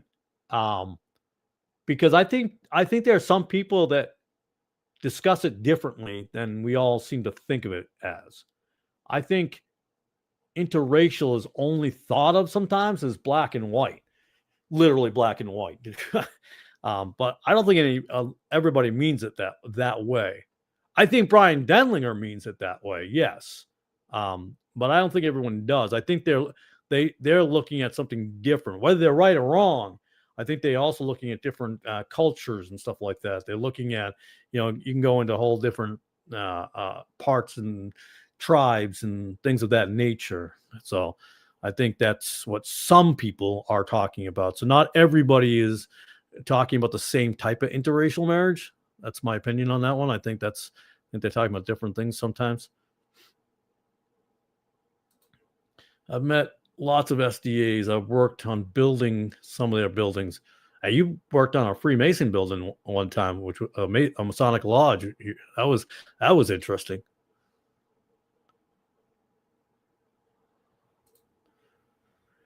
Oh no, I have to stand corrected. Oh no. Sorry, I had to look it up. Their thrift store is only open Monday through Wednesday. Why are they not open on Thursday and Friday? Somebody tell me about that with Seventh-day Adventists. Why would they not be open on Thursday and Friday? I don't know why that would be. That's interesting. I did not know that. Thank you, honey. I appreciate that. One SDA school in New Bedford. Down in New Bedford. That's a long way from you. That's a drive.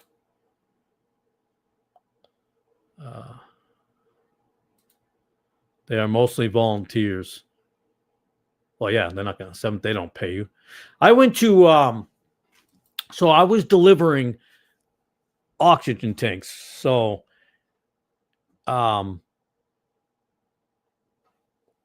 isn't I think isn't New Bedford next to not Bridgewater? Where's Fall River? Isn't that next to Fall River? I'm pretty much. I'm getting my Boston accent back here. It's New Bedford and Fall River. That's how you say it. But I was I was delivering oxygen tanks. So this is my third job here in Tennessee. As some of you know, I got fired from a mega church, mega church Christian. Unfortunately, he said I was violent with him. I assaulted him. I still think it's funny, but anyways, so I was driving for an oxygen company, and those oxygen tanks to deliver and stuff like that. And that job did not turn out the way I thought it would be. Somebody I know worked there, so they say, "Hey, why don't you come drive over here?" And I'm like, "Yeah, you know what? It'll be doing something that's worthwhile and helping people. I'm in." It didn't help the way I thought it would. We had to deny people, and we couldn't give people things. We couldn't even get them extra tubes. The cannulas go around your mouth. Oh no, they have to. It was nonsense. It was ridiculous. But anyways, so we actually delivered to a nursing home up in I think it was in the mountain, up in the Decatur mountain area. It was up in Decatur. I want to say it was up either Spring Hill, Decatur. Anyways, up in that area, and it was the worst, disgusting nursing home I had ever been in. And I've been in a few nursing homes, and it was one of the worst ones. It was filthy. It was dirty. It was awful. It was just one of the worst places I've seen. And I'm thinking to myself, and you people are Christians. You people call yourselves Christians, and this is how they are. It was awful. It was sorry. I shouldn't have got angry there, but that bothered me a lot. It really did. Because we overlook the elderly a lot. We really do. We treat them like garbage as a general census of society. And I'm going to move on now. I'm sorry.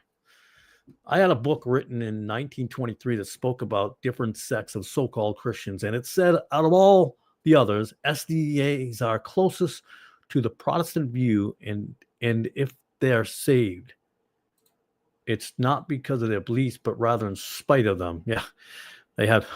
Nope, you're going to be saved whether you like it or not. Kind of like a little bit of the Calvinist way, a little bit there. Oh, you're saved. That's it. There's no arguments here. You are forced to be saved, whether you like it or not. We're choosing you. You have no choice in this, which I think that's a little weird to me. But but you would think, I'm not going to say the Seventh-day Adventists are the only people who treat their elderly like garbage, but I was just that always bugged me up there. I never liked going there. Went there 4 times. Never liked going up there because it was just awful. It was, that's, and it may not be a representation, by the way, of all the SDA nursing homes that exist, but it bugged me. And SDAs have no problem with, toys and Marvel superheroes and all that kind of stuff. And yeah, I'm against all that. I'm 100% agreed. Agree 100%. Have no problem saying that. It's just worshiping little gods and idolization, and they'll sell that in their thrift store in a heartbeat. Because I remember being in there, they would sell, they were selling Jennifer Lopez shirts and all this other stuff. So it's not like they've distanced themselves from the secular world. They don't mind making money off of secular stuff all day long. And then there's an argument, well, you're working a secular job because you work for a company that's not Christian. And we start getting to these weird little areas when it comes to that. I got to write down because now I'm thinking I might forget the sound of battle cry there. I got to write that down. I'm thinking I won't forget it, but then I'm thinking maybe I will forget it. I'm getting to be an old man, Well, I feel like an old man some days. I still haven't read that other book I got there that from the thrift store, the flea market up in Cooksville. I didn't read that yet. That's the one with the written by a Church of God guy about all the different denominations and stuff like that. So I got to get to that.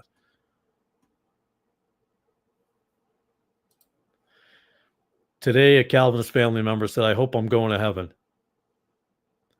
I wanted to retort, but time and place came to play. I've been in trouble at family get-togethers for probably saying the right things, but at the wrong time. So when my mother was alive, she would get mad at me sometimes, and I'd have to pull back. Very opinionated person, I guess. There are an excellent behavior on Saturdays. Don't worry about what they do Sunday through Friday. That's not important. Yeah, but I will say that though. Let's be honest about any other denominations or different sects or whatever, whether it be Baptists or Catholics or Methodists and so forth. Sunday suddenly they're the most wonderful people on the planet, or Saturdays, and then suddenly not the rest of the week. And that's unfortunate. We're willing to behave a certain way, but once we're somewhere else, we're just a different person. And that's you get that online too. They're not who you think you are. They are, because behind the scenes, you hear things about them and about who they are, and that that type of stuff. It's I think we've all seen it. We're all old enough. I would think most of us are old enough. Um, Sadly, that's so true, brother. Saturday, there's a difference. They got it right. And I have no problem with Saturday, by the way. I have no problem with Saturday being Lord's Day at all, whatsoever. Not one single bit do I have an issue with that. Um, but I'd be careful of things in this world today. Unfortunately, people are in different positions. Um, like I think we'll have some agreements and disagreements if women should work or not. I've gotten in trouble for this. I know my wife, because she's my second wife. I've been divorced. You can ask me how that happened, because I'll tell you right now, it's biblical. I've had people talk about me behind my back and that I'm a sinner because I was divorced. But you'd have to understand the circumstances of how it went down too. So not happy about that. And you have people who think if you're a non-Christian and you've been divorced, that carries over to you when you become a Christian, and therefore your old sins are still held against you as a new. I don't believe that to be true. I'm not seeing that at all.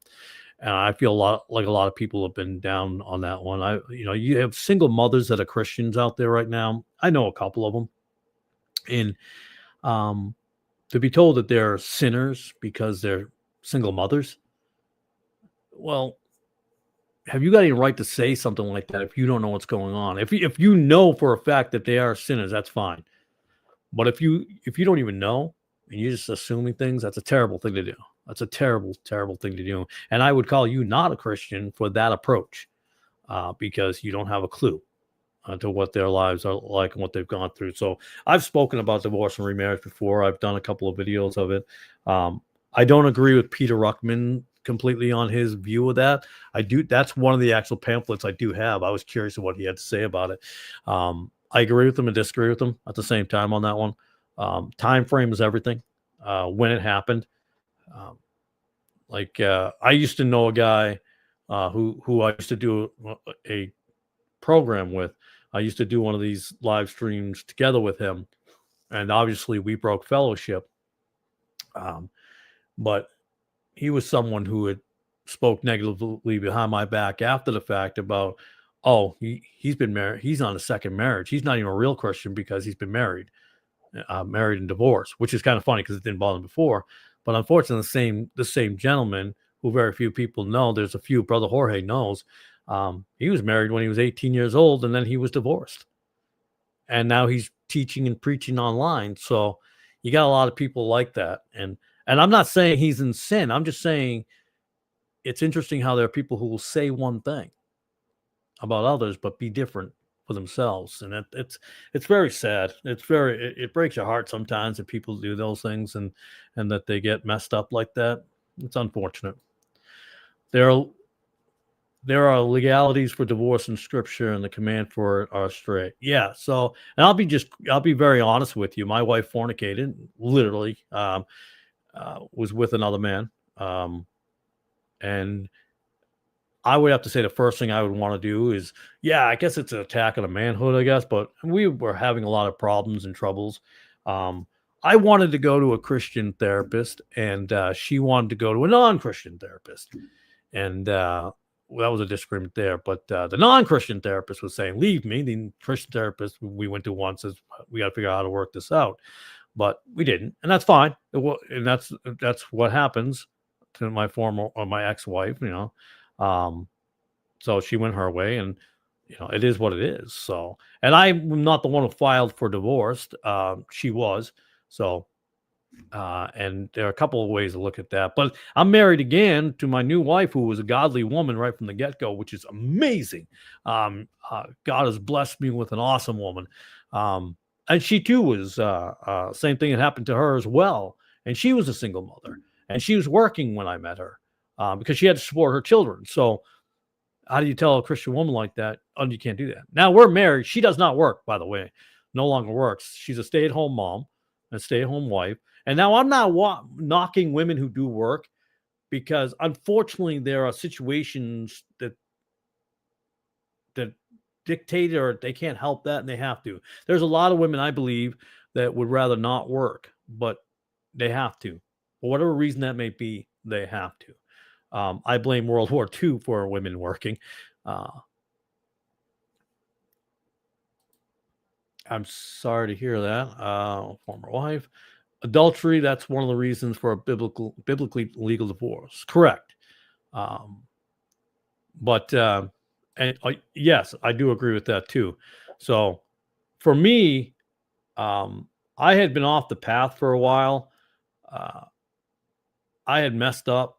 I think discipleship was an issue. I think church buildings never telling you the truth, never giving you direct answers, getting frustrated, and just falling. I was a young man. I'm in my 20s. I was my late teens, early 20s, and that's the easiest time to either be discipled incorrectly or fall off the wagon, so to speak, because the discipleship's not there. And you're giving, one of the things I would hear all the time, and you've heard this, is, when you're searching, hey, what Bible should I be reading? Oh, they're all the same. They're all basically the same, except for the King James Bible.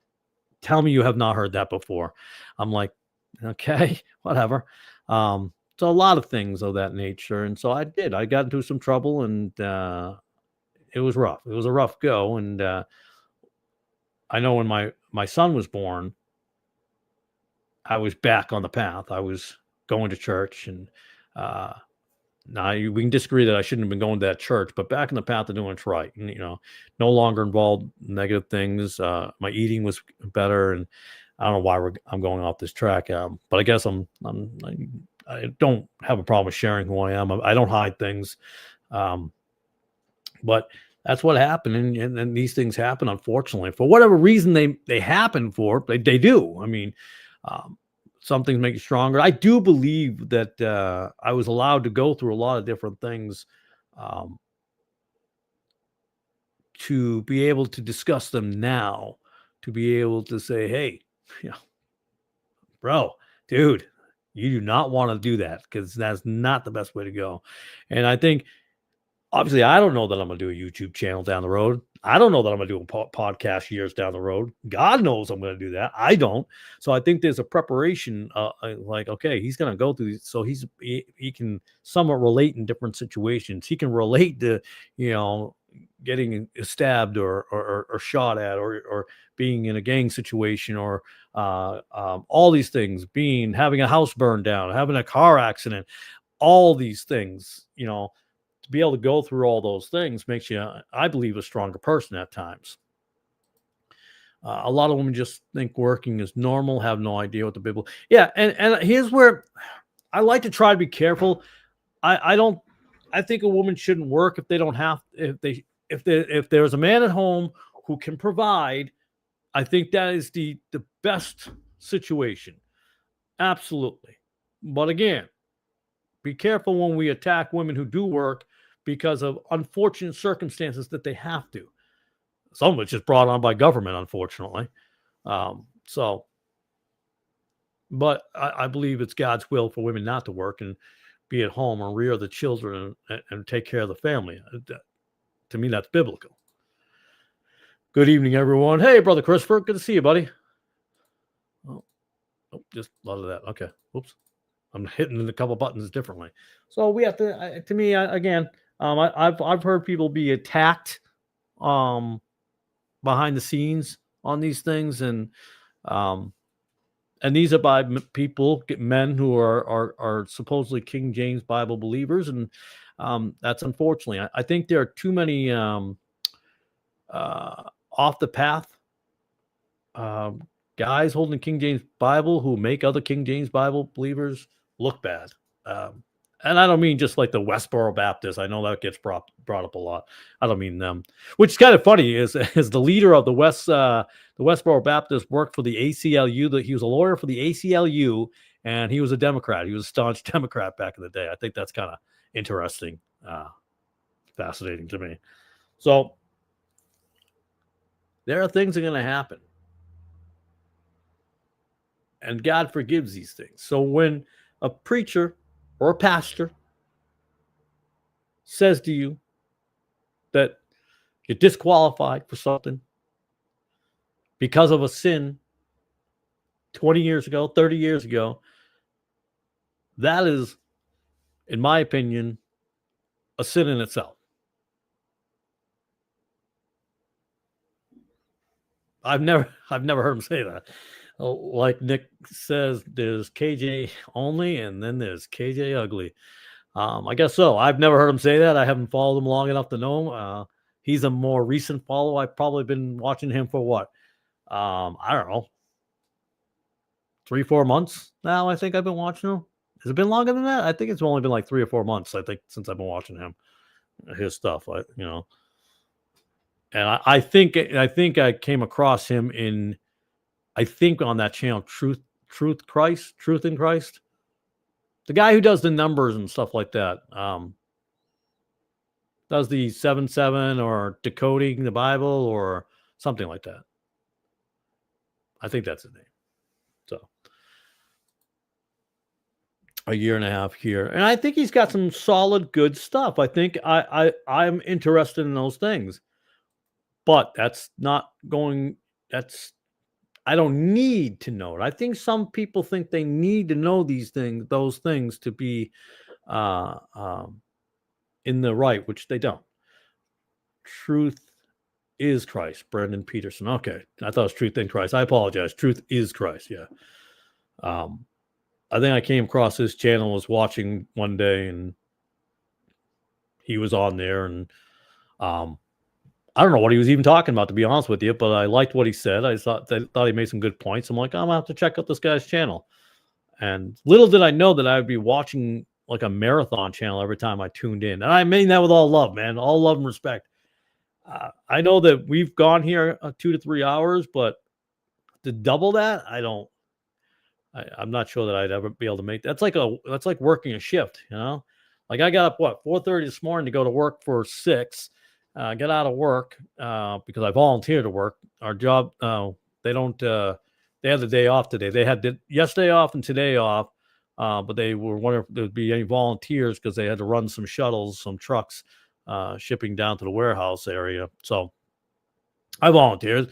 Figured, well, they're paying me, and they're paying me holiday pay, and they're paying me for going in. So not a big deal here. I don't have a problem with that. Speaking of work days, do you guys think you should work all 6 days and only 1 day rest? I'm just curious. And you know me, man. I'm not attacking anybody. I'm just wondering who believes you should work 6 days. Would you do it? A lot of us probably won't anymore because we're so used to working Monday through Friday more often than not, and then having a Saturday and Sunday off. Oh, excuse me. But I mean, the Bible teaches. Now, I don't mind working 6 days and taking the 7th day rest. I have no problem with that. So yes, you would do 6 days in 1 day. Okay. Nothing wrong with that. But would somebody consider that Old Testament? Would they consider New Testament? See, we're getting a lot of stuff like that on there. Growing up on the farm, we worked 6 days a week. I would fail on the farm. You know what happened to me when I baled hay? You know what I'm talking. You know the story. I've known you a while now. Yeah, I don't know that I could bale hay. That is a tough job, man. Throwing hay bales, not those big round ones. I'm talking about the square ones. Going around grabbing those with your hands with no gloves on them, trying to throw those up on the back of the truck. That was awful. Man, going up and down the scaffold with the 2 belt on, I'm doing that for 10 hours straight. Yeah, you do a great job too, man. You have an excellent work ethic, man. I think you do a great job. So does Christopher. He'll work. He's done a lot of jobs, and he'll work. He'll work his tail off. He's a good worker. I did 7 days. 52 weeks a year for over 30 years. I'm not proud of it. 7 days, 52 weeks a year. Come on, dude. Wow. I can honestly say the worst I ever did was actually 7. 7 is in my number, but it was 7 months.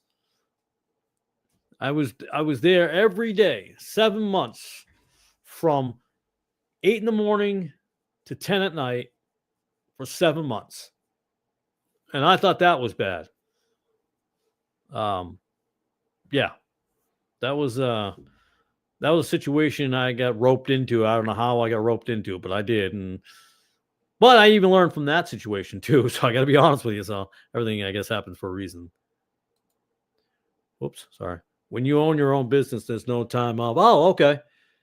That's what we're trying to do. If the Lord's willing, we're hoping to open start a small trucking company, a very small one, a couple of B trucks, one CDL-B, CDL, and a non-CDL truck, and a van for picking things up. I love driving, so I've done half and half. It's either driving forklifts and reach trucks and warehousing, or it's driving delivery trucks and vans.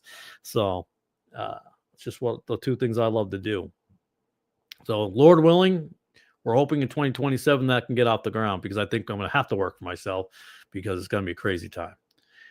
It is 4 days a week. I think 5 days is good. 6 days would mean I'm stuck in bed for 7. I've worked 6 days a week, 10, 12 hours, 12-hour days, working outside labor, done that, showed up to church exhausted, amen, got back home, had little time for anything else. Well, I hope you had lunch. I tried closing on Sundays, but the losses just wouldn't allow it. Man, I miss working right now. Yeah, I was going to text you, see how things are going on that one, how the healing is coming along and stuff like that, if they've upgraded you to higher lifting ability. Now, so we talked about all our working, right? We're all working. I'm working 5 days. I work 5 days a week. Alternate, I work 6 days. I didn't know that going into this job, but that's okay. It is what it is, good days and bad days. And the Lord has blessed me with the job I'm working right now. Oh, sorry. The Lord put me in a good position at the moment. God always puts me in a situation that I'm supposed to be in. Right now, I'm blessed. Right, there's a young man. He wasn't there today. I thought he's working today, but he asked me for a copy of the Bible, and I gave him Gospel of John and Romans yesterday, because I can fit that in my lunch pail. And I forgot to bring the King James Bible into work with me, but because I have a lot of King James Bibles that I got a while back that, so I was going to give him that. So it's great that he's having a conversation about this and ask me questions. It's a start, man. Because I'm very open to work. People like try to hide it. I don't. I'm not one that hides it. So I might, I think God puts you in places for a reason, that you normally maybe not be in, or might not be something you want. But God puts us in the path of other people, and God puts other people in our paths. And I truly believe that. And there are reasons for it. We may not see it at first, and we may not even know if we have an impact on somebody. And those other people may not know if they have an impact on you. But I think working at this particular place, my pay has gone up significantly from my last job, which is fantastic. That was a job I got fired from for assaulting my boss, my Christian boss, my ESV Christian boss. I assaulted. I'm like, yeah, I don't think so. I thought I still find that, but I went on, and I think God opened the door to a better situation. So, where are we here? What is the Lord bless you? I think I went off. Hold on. I'm sorry. I read that. I'm just working right now. I saw that. The Lord bless your business coming up. Thank you. I appreciate that. I hope it gets off the ground. I won't be mad if it doesn't, because if it doesn't, then it's not the Lord's will. I think we're supposed to, but it may not be his plan. Remember, it's not my plan. It's his plan. What he wants me to do, not what I want to do. What is the biblical work days? It's sunrise to sunset. If that's what they were doing, I salute those gentlemen. Yeah, I believe it is, actually. The Lord puts you where he wants you. Amen. Whatever reason that may be. Listen, I met you, Brother Christopher. So God brought me to meet you. He brought you into my world, so I'm thankful for that. I work 7 days a week now. I'm retired, but taking care of dear dad is a full-time job, brother. Man, let me tell you something about that. I'll tell you what, dad he's been an interesting trip this week. Is I love my father. We do not see the same thing. He's my father. He's my dad. I love him. And I do my best to honor him. But I tell you, this week it's been issue after issue with his computer, and he's one of those guys that has to be done right away. Right away. I'm out here. I get a phone call from my wife going, "Hey, you got to come in. Your dad's trying to find you. He needs to talk to you." And it's something about his computer. Something doesn't work this time. Something doesn't work that time. Oh, I pressed that button. How did you get to work? It's been nonstop. And my wife has to deal with it because I'm at work during the day, so she has to deal with a lot. So yeah, I got you, brother. It can be a lot to deal with, but we have to honor our parents, man. I also working on open a small business and do haircuts. Okay, cool. I said that, but that's what I'm doing right now. Sunrise to sunset. Neat. Yeah. Now, here's a big question for everybody.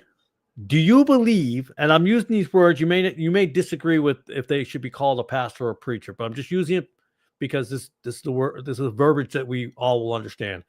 Do you believe a pastor or a preacher should work? Do you think they should be bivocational, or do you think they should only be a preacher or pastor only? I'm curious of all your all's opinion, man. I do, because I actually value your opinion. I know what I think, and I will be honest about what I think. I have no problem with that.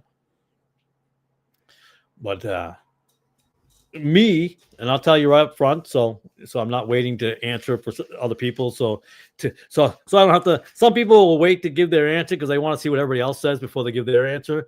I believe they should be bivocational. I believe they should be bivocational. I don't know why that's an issue. Just saying. Yes, they should work. Mine always did. Amen. And he was 81 years old. Well, 81 years old.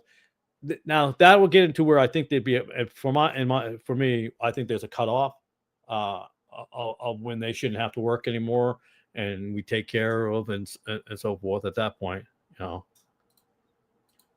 they have to concentrate full time. Okay, we got one for concentrate full time. All right, and I respect your opinion. I absolutely do. I'm not knocking anybody for their opinion on these matters, but I believe they should they should work bivocational. That I'm a strong proponent for that, because I think a lot of I remember, well, not more than just one has said this to me before. Do you know how much work it takes to prepare a sermon a whole week, to prepare a sermon for Sunday? And I said, boy, I tell you, if the Lord is speaking through you, then I don't think you need a week to prepare if God is in control of you. That's kind of where I'm at when people say something like that to me. That's my opinion. I don't believe a full-time pastor is sitting down doing research and studying for a solid 8 hours straight. I think they go 2 hours, then wasting time for us today. Yeah. Hold on. The Lord always provides. I agree with that. My dad was blessed with patience. I believe he's saved, but I am not totally sure, as I've never heard him tell me his testimony of salvation. That really bothers me. And I believe he's further along than yours. You might, yeah, I think yours might. I think it's weird to say that you're winning. That's not what I meant to say, but yeah, I think you're a little bit ahead of me on that one. I think your dad's a little further progressed than mine is. It's weird sometimes talking to them, though, isn't it? I'm like, they got you for a moment, and then they're just staring at you for a bit and trying to comprehend what you're saying. It's interesting. I can tell you that. I've been very honest about that with my dad. I don't think he's saved. I don't believe he is. He's a big Benny Hinn guy. He's a Kenneth Hagin fan. He's a John Hagee fan. He is Oral Roberts guy, Pat Robertson. He believes that Catholics are born again. He believes that God keeps born again Catholics in the Catholic Church so that they can convert more born again Catholics, but he never takes them out of the church. I never heard that approach or that angle before. I mean, you guys can tell me if you guys heard that opinion, that angle. I've never heard that angle. That was a new one for me. I was like, okay, I've heard some things. That was a good one. That was new for me, but I'm okay. He was also a big big Billy Graham fan. He was a huge Billy Graham fan. A lot of people were coming out of that time frame, because my dad's in his 80s, so that's that generation, I guess you can say. But yeah, he was very much a televangelist guy, watching all those things. And here's where this is where they went to. All those guys that watch those channels, the Jim Bakkers and Jimmy Swaggart, Oral Roberts, Kenneth Copeland, Kenneth Hagin.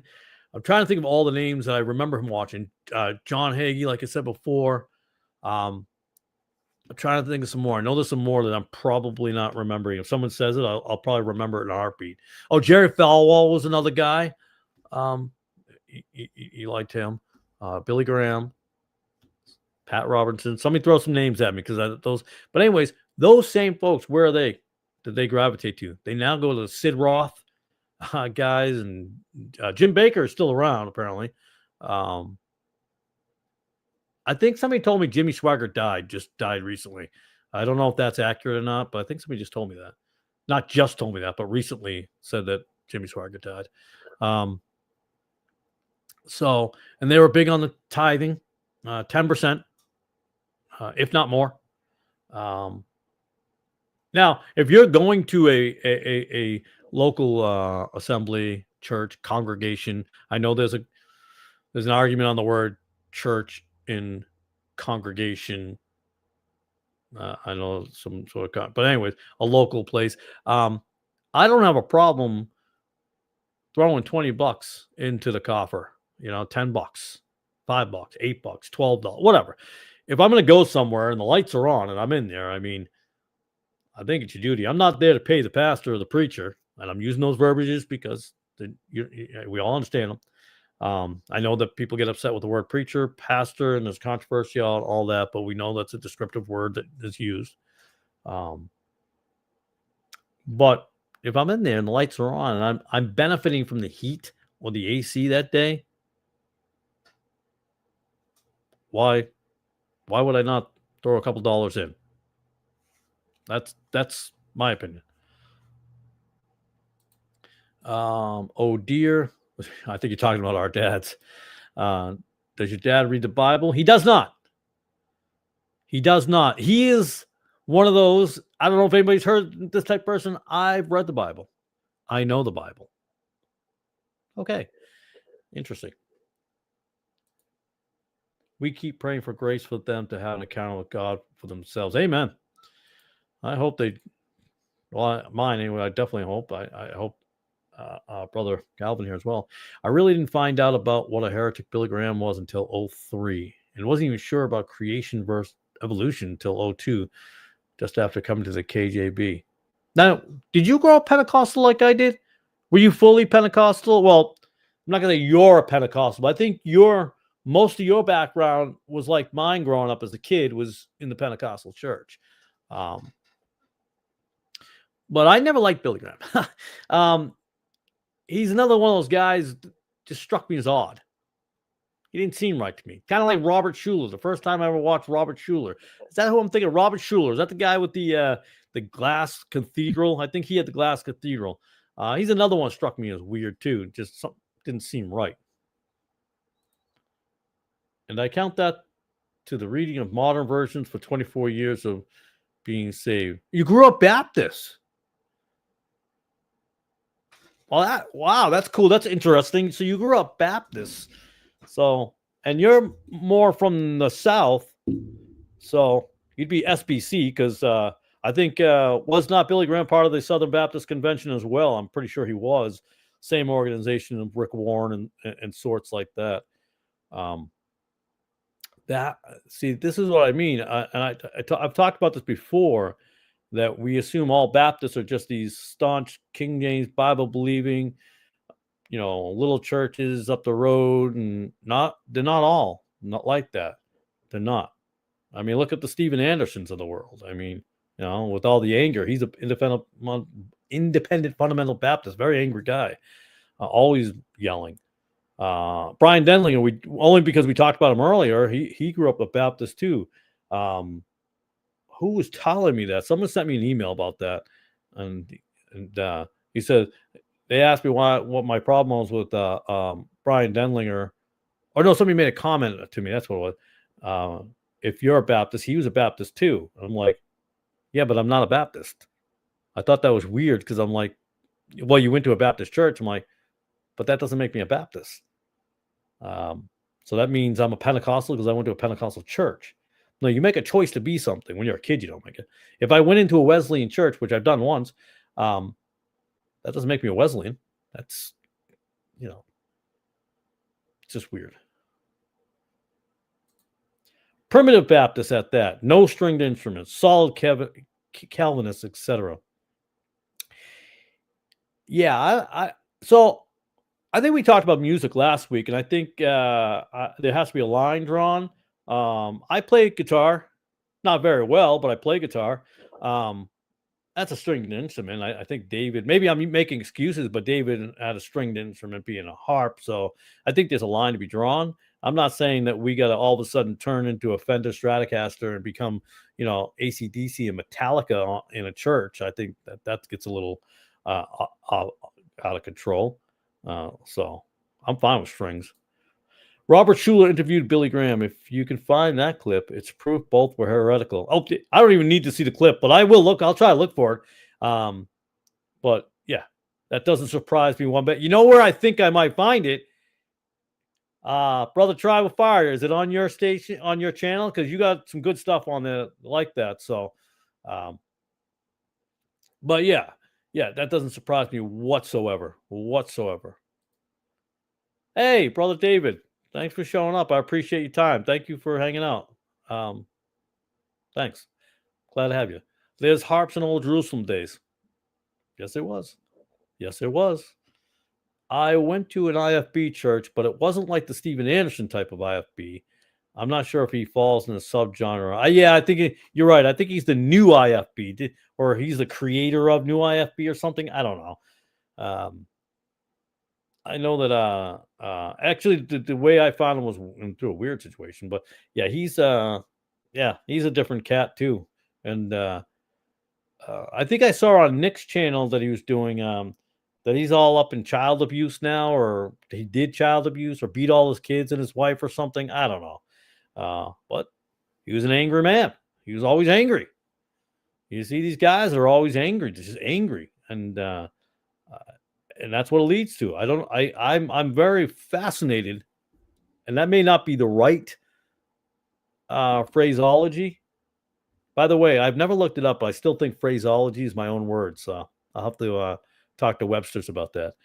But yes, sir. Oh, yes, sir. So Brother Calvin at Tribal Fire does have it on his channel.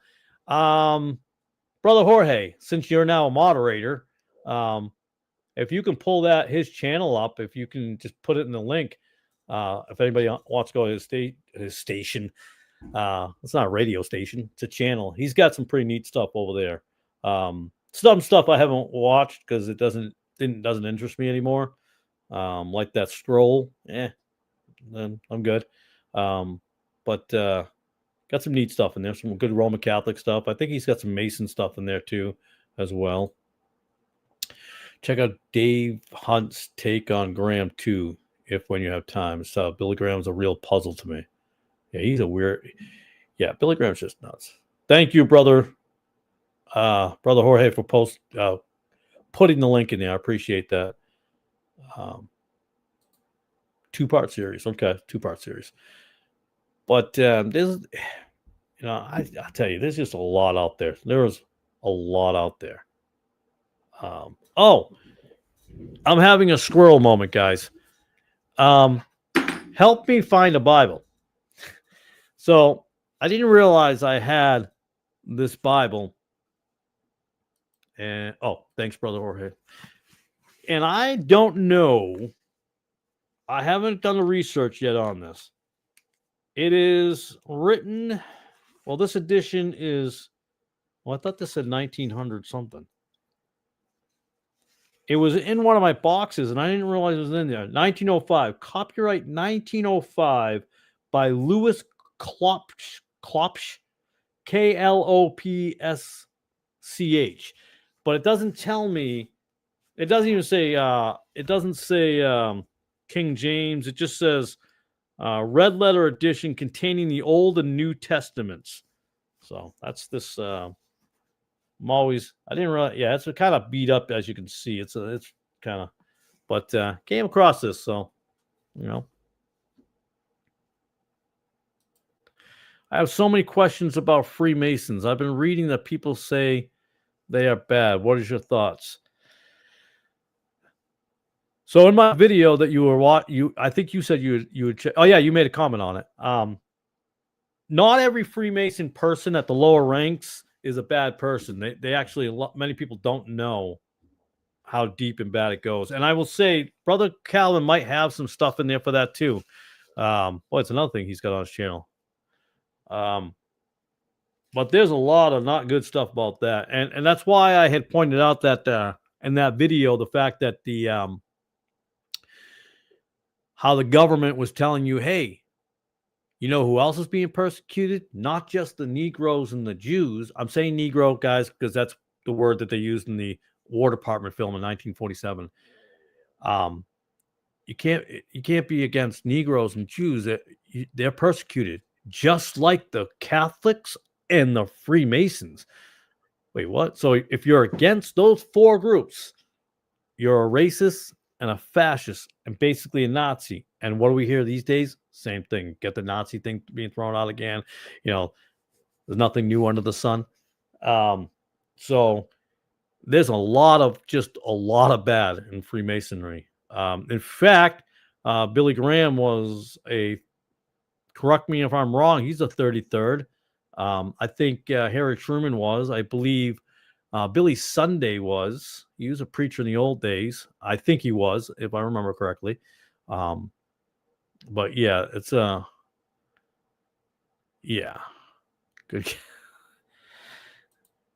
And trash, remember? Good catch on that one, brother. Yeah, that it was interesting.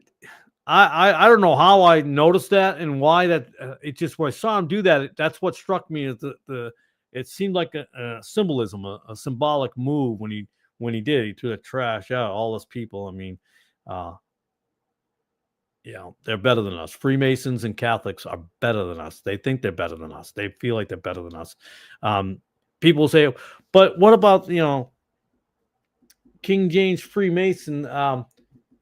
Brother Chris, I might do some reading some of these days. Where is it? Now I don't know where. See, I got some books organized and some not organized. I have the Freemason, which I have a Freemason book, and I can't think of where it is now. I might have put that somewhere else and not concerned about it at the moment. The whole reason I tried to organize everything over there so I didn't have to keep looking around like this the whole video trying to find it. But because I put some stuff together, my wife helped me label them Catholic area, all the Catholic material stuff, modern versions, so I can easily grab the modern versions as we're talking about them if I have them. But I do have a book on the Freemasons.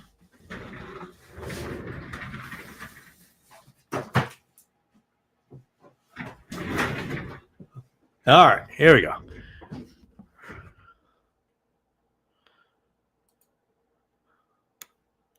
What do you mean? Were you telling us a half truth earlier? I don't know.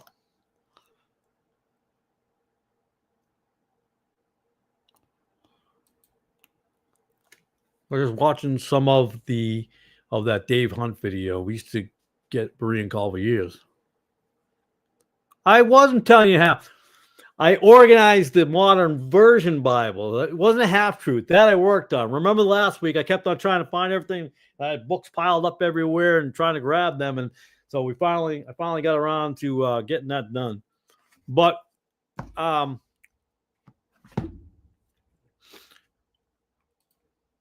let's watch some Dave Hunt video. I think I've seen some of his stuff. Did he do something about Babylon too? I know Chris Pinto did something on Babylon. I think Dave Hunt did something similar or something about Babylon. If he did, I did watch that, I think. The reason I'm so interested is my grandfather, who was a Mason and one of the best men I have known. And he could have been a wonderful family member. I don't know what his ranking was in Mason, but so this is one of the books I have is the Morals and Dogma of the Ancient and Accepted Scottish Rite of Freemasonry. This is Albert Pike. So I have that,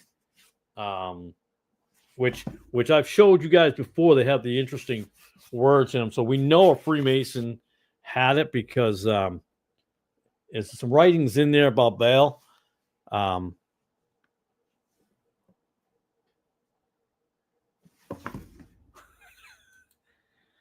That's next.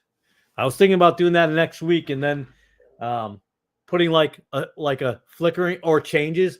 You know those lights that go red and blue and green and different colors. That's what I'm gonna put up next. I'm kidding. Although in my old videos I did because I had no choice. I'll be honest with you. If you look at some of my really older videos, where my area was behind a bar. That's going to sound weird. So we bought this house, not this house here, but we bought another house up in Stafford Springs. And I walled off this, a bar that was built. It was actually, if you like bars back, it was a well built, it was solid wood, everything was wood. And so I walled off the bar inside of it. Didn't do a great job. Actually, Brother Jorge's actually been in my home before when I used to live up in the north. And so I built this wall around it, and the only way I can get my books in there was somewhere behind me and kind of almost like a cubicle of books around me because of the small area behind there. And then finally, I was able to get this pod shed, the book, and I was up against one wall, and the books were way behind me. And I never liked it having behind me, so then I was able to wall up the area and wall up another area, so I could finally get the books out of view on the side of me. Because I think it's, I know you were half joking, but I think it's very pretentious, and trying to show how smart you may or may not be. But at that time, it worked because I was able to grab things. But now I'm setting up in a way where the books are near me, so I can just get off the screen, pull something down, and be able to discuss it. But I know you were half joking, but I agree. I don't know why people do those weird lightings and all that other stuff. It doesn't make sense to me. LOL. That's what these channels do. Yeah, that's it. Yeah. H. Let's see. He used to have it behind him. Yep. So I was just saying. Okay. I didn't know. Just kidding. No. It was a neat setup. That house had beautiful woodwork. It did. The guy who lived there, who built the house, he was a woodworker. So the downstairs was completely finished in this wood. It was well done. It was beautiful. I mean, obviously, I wish it didn't have a bar down there because I don't drink. But other than that, it was well done. The area was great down there. It was fantastic.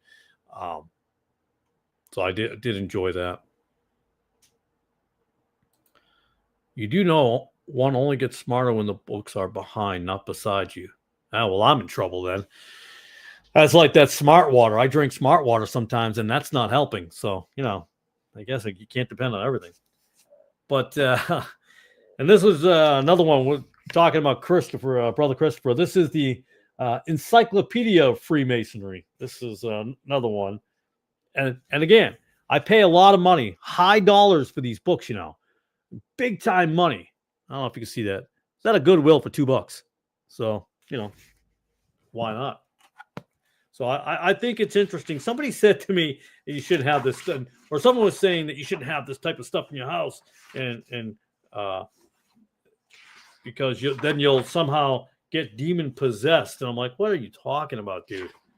So I don't know when this was written, but anyways. But yeah, there's a lot to be said. I would encourage you, Brother Christopher, if Brother Calvin has any on his has any of the Freemason stuff. I'd have to double check on his channel. I don't know if he's got stuff on there, but I don't know if he's got Freemason stuff. I'm sure he might, but it's definitely a wicked organization. But what's interesting about that is it's like the pyramid. You know, you'll see these pyramid schemes or these pyramid companies. The lower part, kind of like Scientology, the lower parts don't know what's going on up here. You're completely oblivious to all that. You know, we worked with a Freemason, did we not, Brother Christopher? Or he was a regular local lodge type ranking, and he was a pretty angry dude. He was always mad all the time, always upset, always had issues. But that guy who breathed the lot, was he a Freemason? I believe he was a Freemason, was he not? You'll have to let me know. I forget. You're going to have to show us the pry bar. Yeah, for my wallet. Those used to be very hard to come by. Not too much anymore. What's that? The Mason books? Okay, that guy, he is a Freemason. I thought he was. I was pretty sure he was. Mr. Grunt. Okay. Mr. Grunt. Yeah. And always mad. Always mad. Always mad. I do have some, but need to consolidate them from scatter playlist to one. Oh, okay. I thought you might have them, so I was like, I wasn't sure, but we know more about Freemasonry now than I think we ever did before. I've often said, with all this information that we have, right? We talk about all the stuff at our fingertips, so to speak. We seem to be and it makes sense, and if you're thinking in a biblical sense, further from the truth than we've ever been before. You know, and that's unfortunate. We got people who just have gone off the trails. They get into all types of weird stuff. You know, well, I found this, and so now there's this new book I learned that exists, or you know, they become Gnostics and mystics, and it's just people are going down some crazy trails. But that's because they've infiltrated your seminaries, and then the seminaries pump out these pastors and preachers, and these pastors and preachers are now teaching these things to their congregations or their fellowships or their assemblies or their church. We have to use all the words so we don't bother anybody. And they're incorrect, and we are where we are. You know, people say that a good sign is all these revivals, and I got to be honest with you. It's a falling away. It's not a revival. We're not going to have great biblical masses. Now we will have false revivals, and absolutely, look what's going on.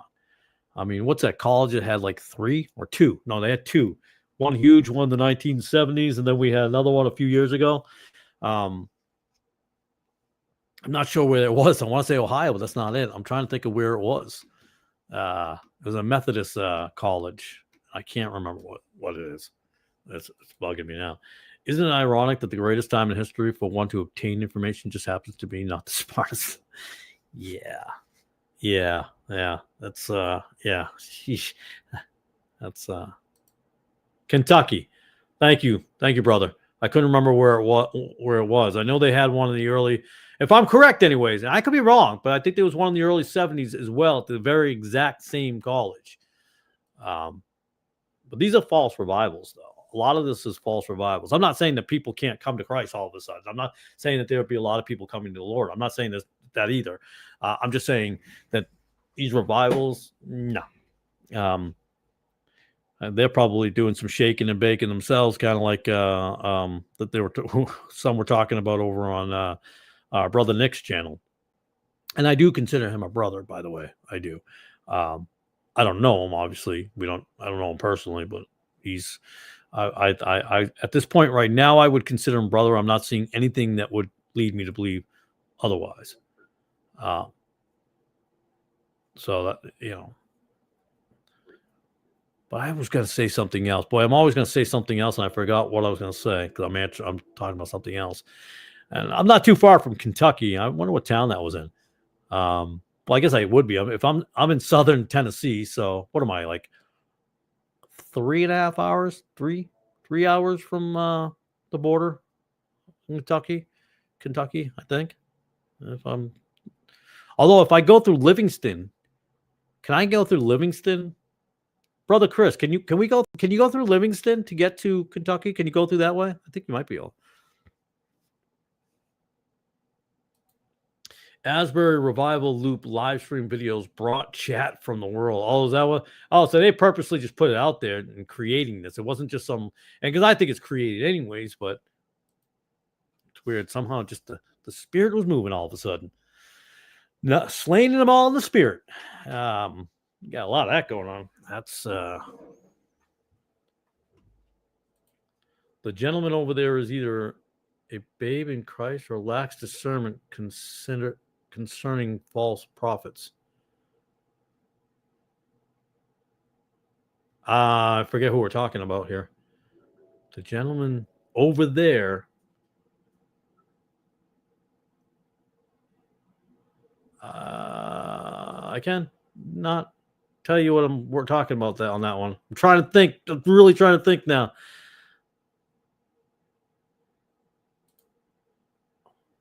You can. Oh, you can. Also, that would be for. Okay, I can go through living. Okay, I thought I could, but I couldn't remember if I can go through that way to get up through Kentucky.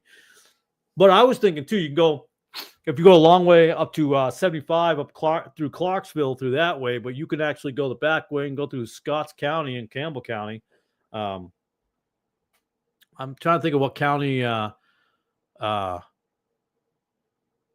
Livingston's in at Nick's tonight.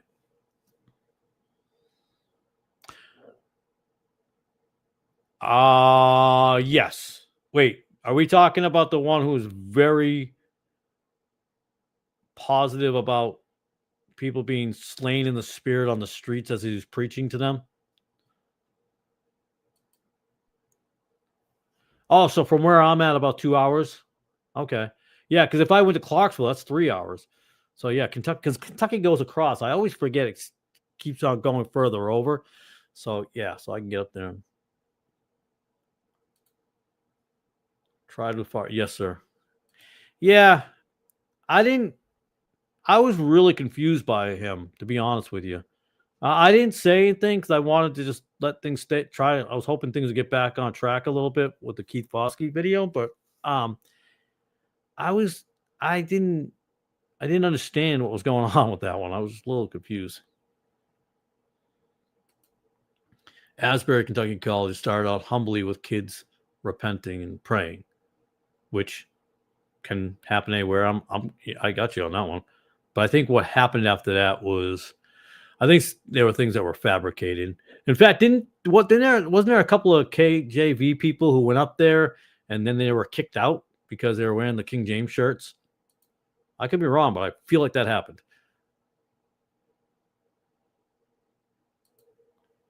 Okay, not a lot of people are going to get that reference, I don't think, but yes, that is. Boy, did you talk about a throwback reference to the 60s on that one. But I'd like to get up to now I've been to the Ark. And again, like it or not like it wasn't the reason to go. It was to see it. I'm curious. I'm a curious guy. I like to check things out. So it sounds like, Brother David, you've seen actually a lot of this stuff. I didn't see a lot of it. I just saw some stuff and some videos on it and different things. And it's just what I saw was weird, not encouraging at all. But yeah, I want to get up to the creation. I think there's a creation museum in Ohio that we'll check out at some point. There's also one up in not Pigeon Forge, on the other side of Pigeon Forge, I think, or I hope it's not in the actual tourist area of Pigeon Forge. 'Cause I'm not looking forward to. I don't like going up to Pigeon Forge area. Um, Not a fan. It's just I don't like going to touristy places like that. But we'll see what happens.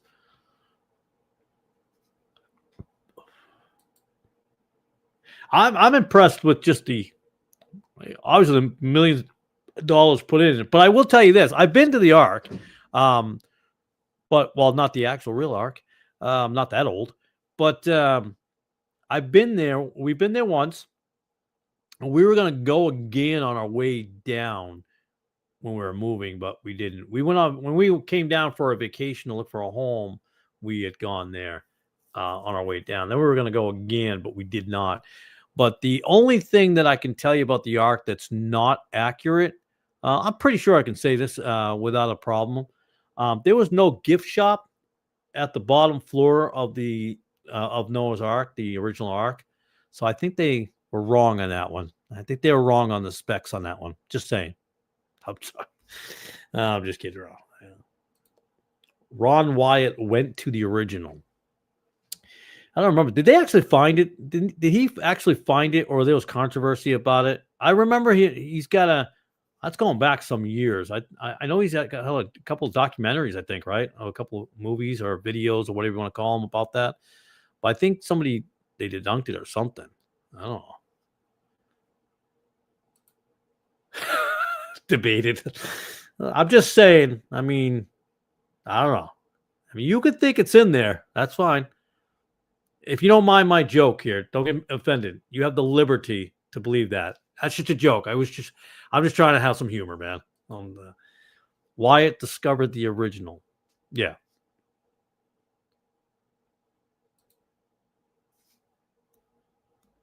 Well, that's what I'm talking about. The Ark encounter. That's what I'm talking about. Are you talking about the one in Kentucky? That's what I'm talking about. That one there. You know what was weird, which is kind of cool about it, is when you pull into the parking lot and you see it from a distance. It's amazing how big it looks from a distance. And from my understanding, that it was very close to the original specs. I mean, they had to move a little bit here and there. I'm not going to get completely angry with that, but I was rather impressed about how large it loomed in the distance.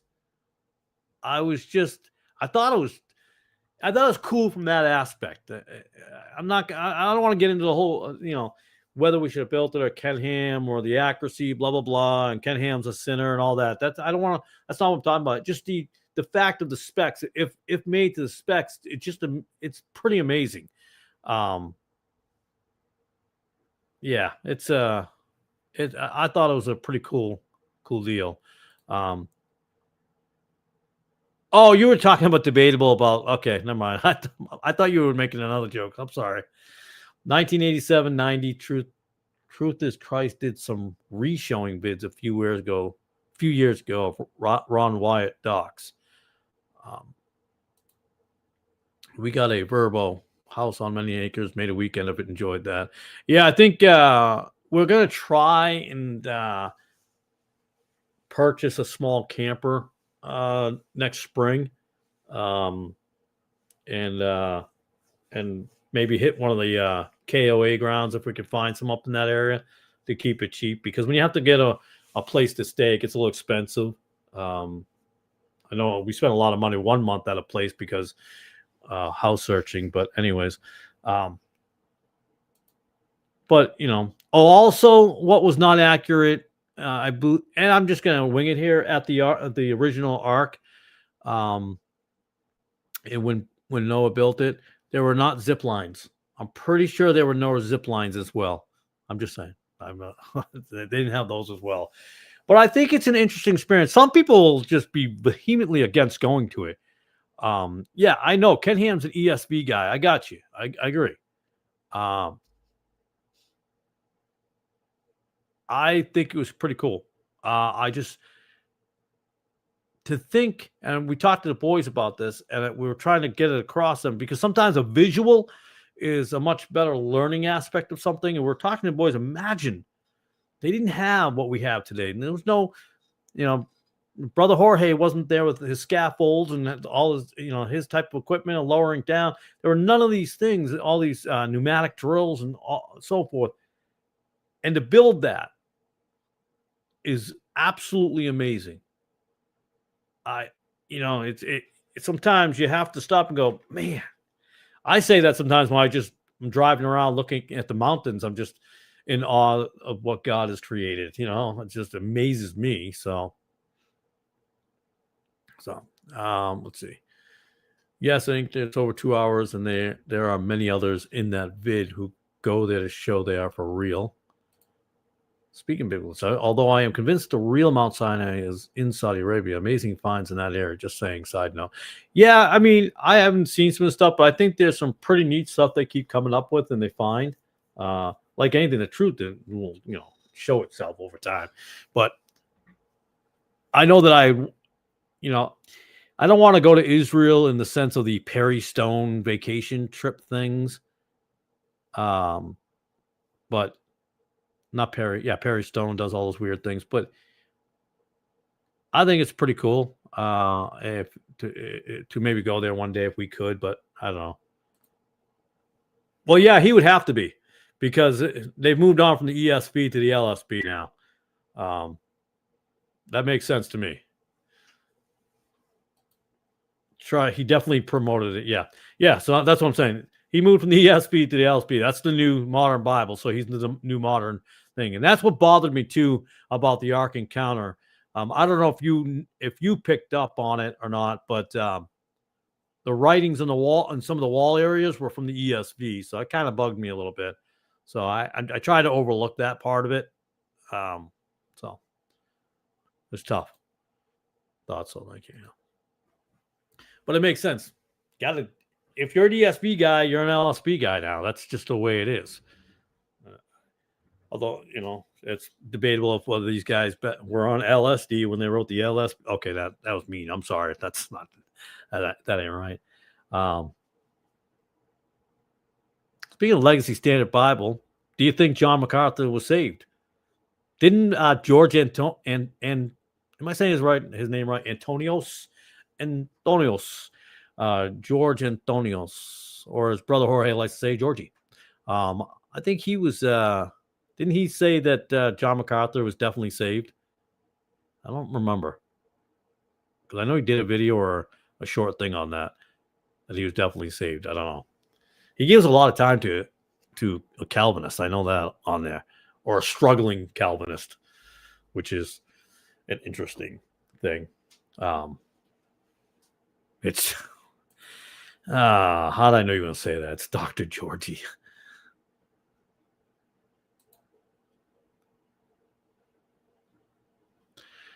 I don't either. But you're right. We are not his judge, but I don't think so. Over 100 idols in English are from King James Version. Over 100 idols? Okay. I don't know specifically what that refers to. I apologize. But we have a lot of idols now. Idioms. Oh, idioms. Okay. All right. I was a little confused about the idols. I know it talks about idols. So I was like, I'm not sure what you meant by that. Gotcha. Sorry. There was bad typo. Yeah, that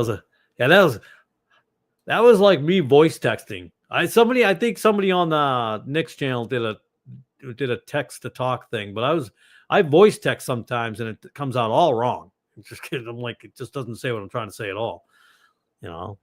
But when you're driving, I voice text once in a while. I know I shouldn't even be voice texting while I drive. I know, I got you.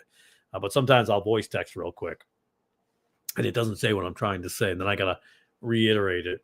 Oh, here's a funny. So I voice texted at work today. So I'm the team lead down at the other warehouse.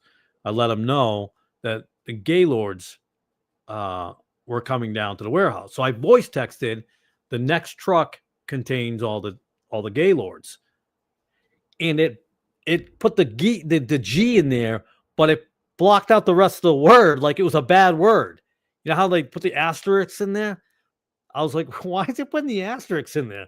And I'm like, that's weird. So then I hand typed it, and it went through just fine. Gaylords, because Gaylords, I don't know. I'm assuming you may know, you might not know, but they're large, obviously, boxes. But these are actually large plastic containers. They're like they're probably about 4 feet by 4 feet, maybe. It's a 4 feet, wide, and then 4 feet deep, and so roughly there. But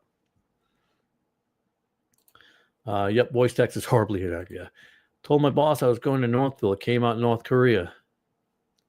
I don't know what your boss has you doing in North Korea, but I'd get another job. Yeah, but that happens. That happens. I know that a while back, I was texting my wife, and a curse word came out, and I did not say that curse word.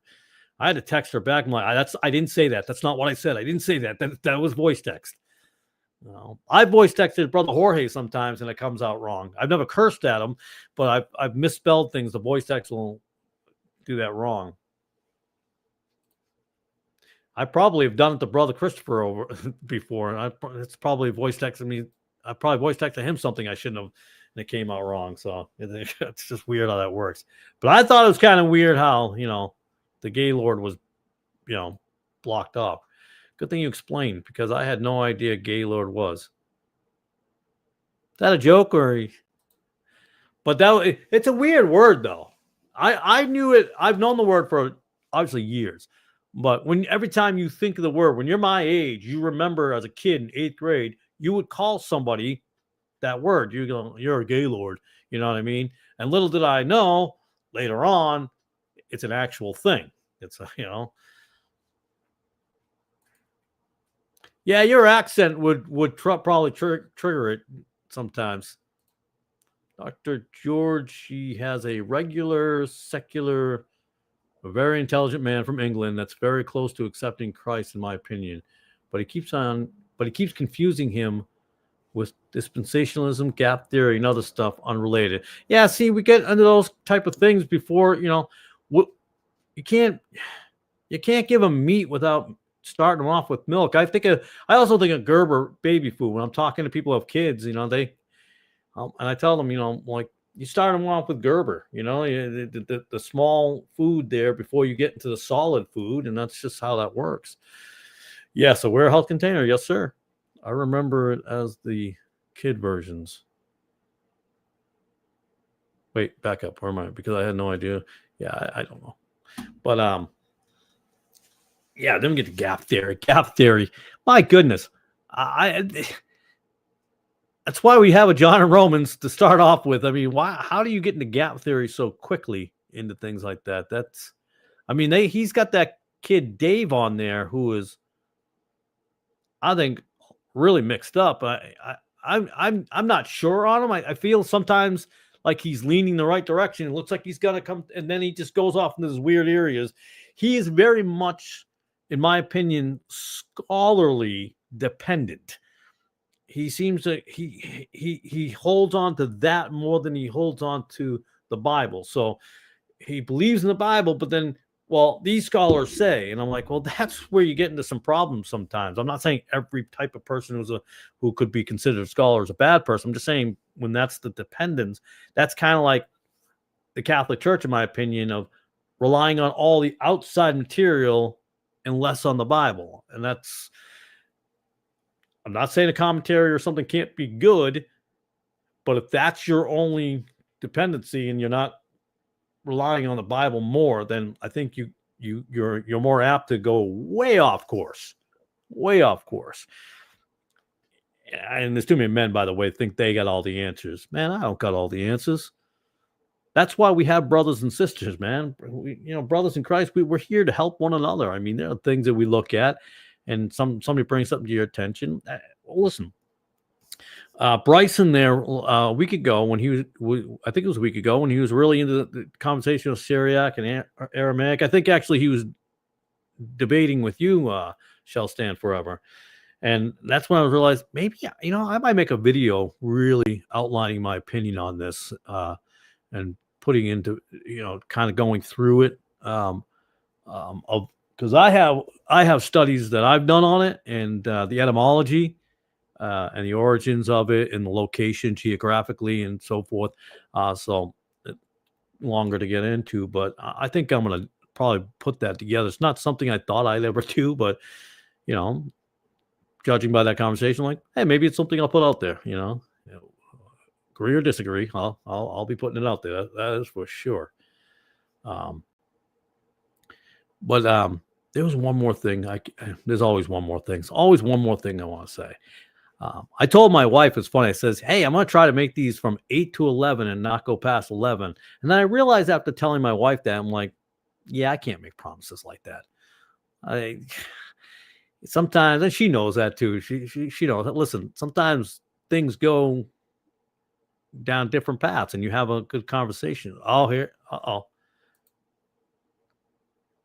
so brother, where's Brother Forever? He's up here somewhere. Brother Forever, I know you're not.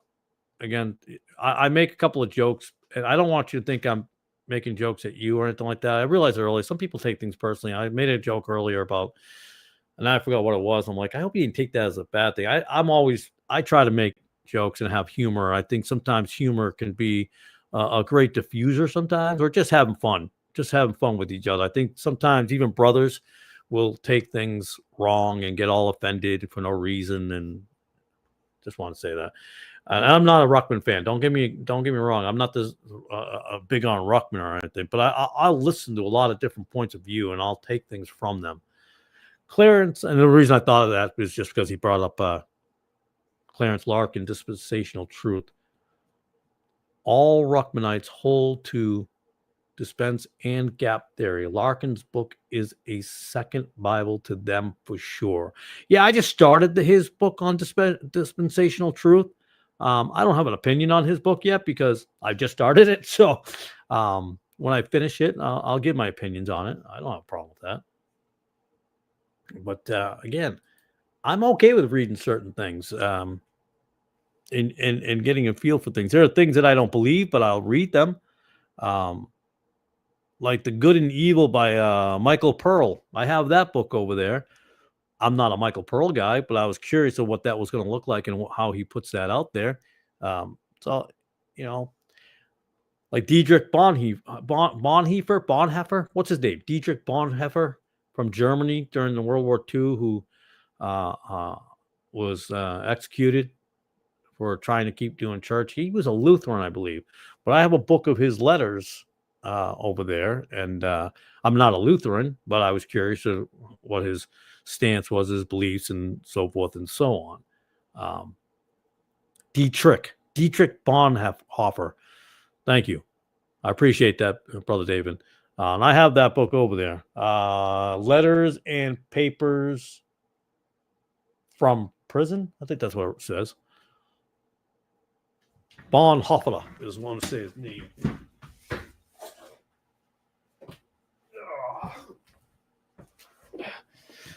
This is the one I have in my bookshelf. Dietrich Bonhoeffer. Yeah, letters and papers from prison. I think I started this once and did not get continued because I will jump on to other things and start other things. And sometimes I just got to settle down, read one book through, and get through it. But sometimes I'll jump around. But I do have that, and I'll get around to it.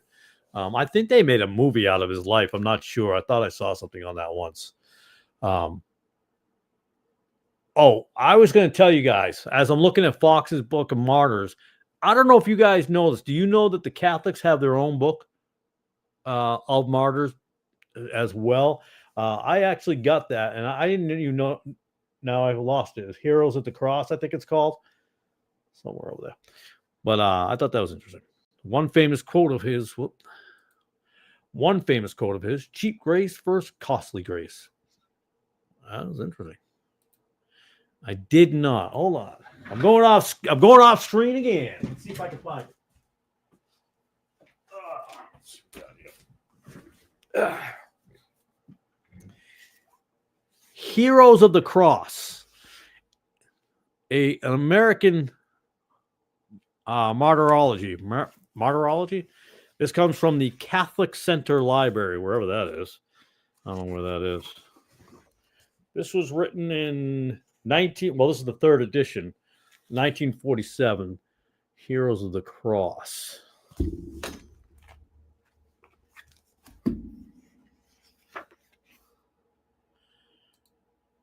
I did know there were two version of Foxes.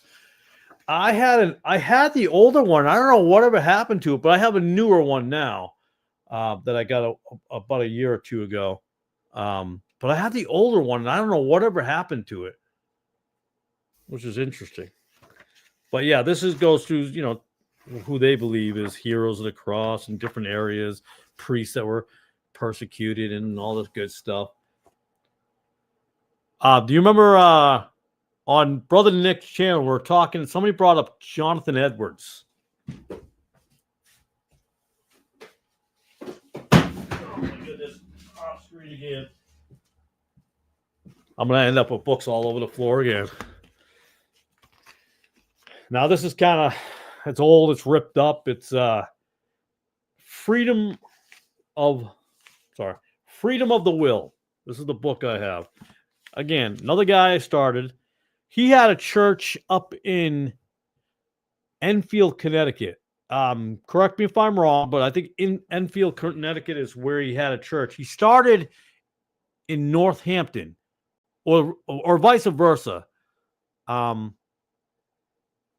It's either he was started out in Enfield, Connecticut, and went to Northampton, or it was reversed. He was in Northampton and went to Enfield, Connecticut. He had a church down there. But yeah, this is. I thought that was funny when that person mentioned Jonathan Edwards. I thought it was kind of funny. I'm like, hey, wait a minute! I have a book by Jonathan Edwards. I have something on that. I usually have something on something. I'm always got something on something. The older, yeah, okay, the one I had, I remember being a little bit bigger too, and so I don't think I have it anymore. I can't find it, so I must have somehow, I don't know what happened. It's bugging me, so I'll probably have to search for the original. The original was written a really long time ago, but yeah, the older one, I'm gonna have to try to find because yeah, that bothers me. I don't know what happened to it. And it probably got into. I remember when I moved out of Connecticut down here. There were a lot of books I got rid of that I didn't think I was ever going to read, and some are modern books. So I was like newer, like easy to replace books, not like hard to find. But there were so many that I donated. I donated boxes to the Salvation Army and Goodwill, and I'm thinking it might have somehow got mixed in with those into a container, unfortunately, because I just had so many books to bring down. I'm like, I got way too many. I can probably replace some of them, you know what I mean? So I got rid of some of that stuff. I try to keep I try to keep all my older stuff. I mean, I got the 1881 Bible up there, not the revision, Smith. Brother Jorge's seen the Bible before. I've shown it, I think, before. It's one of those big, giant books there with the little metal clasp on the side. It's like the Smith's Bible or something like that.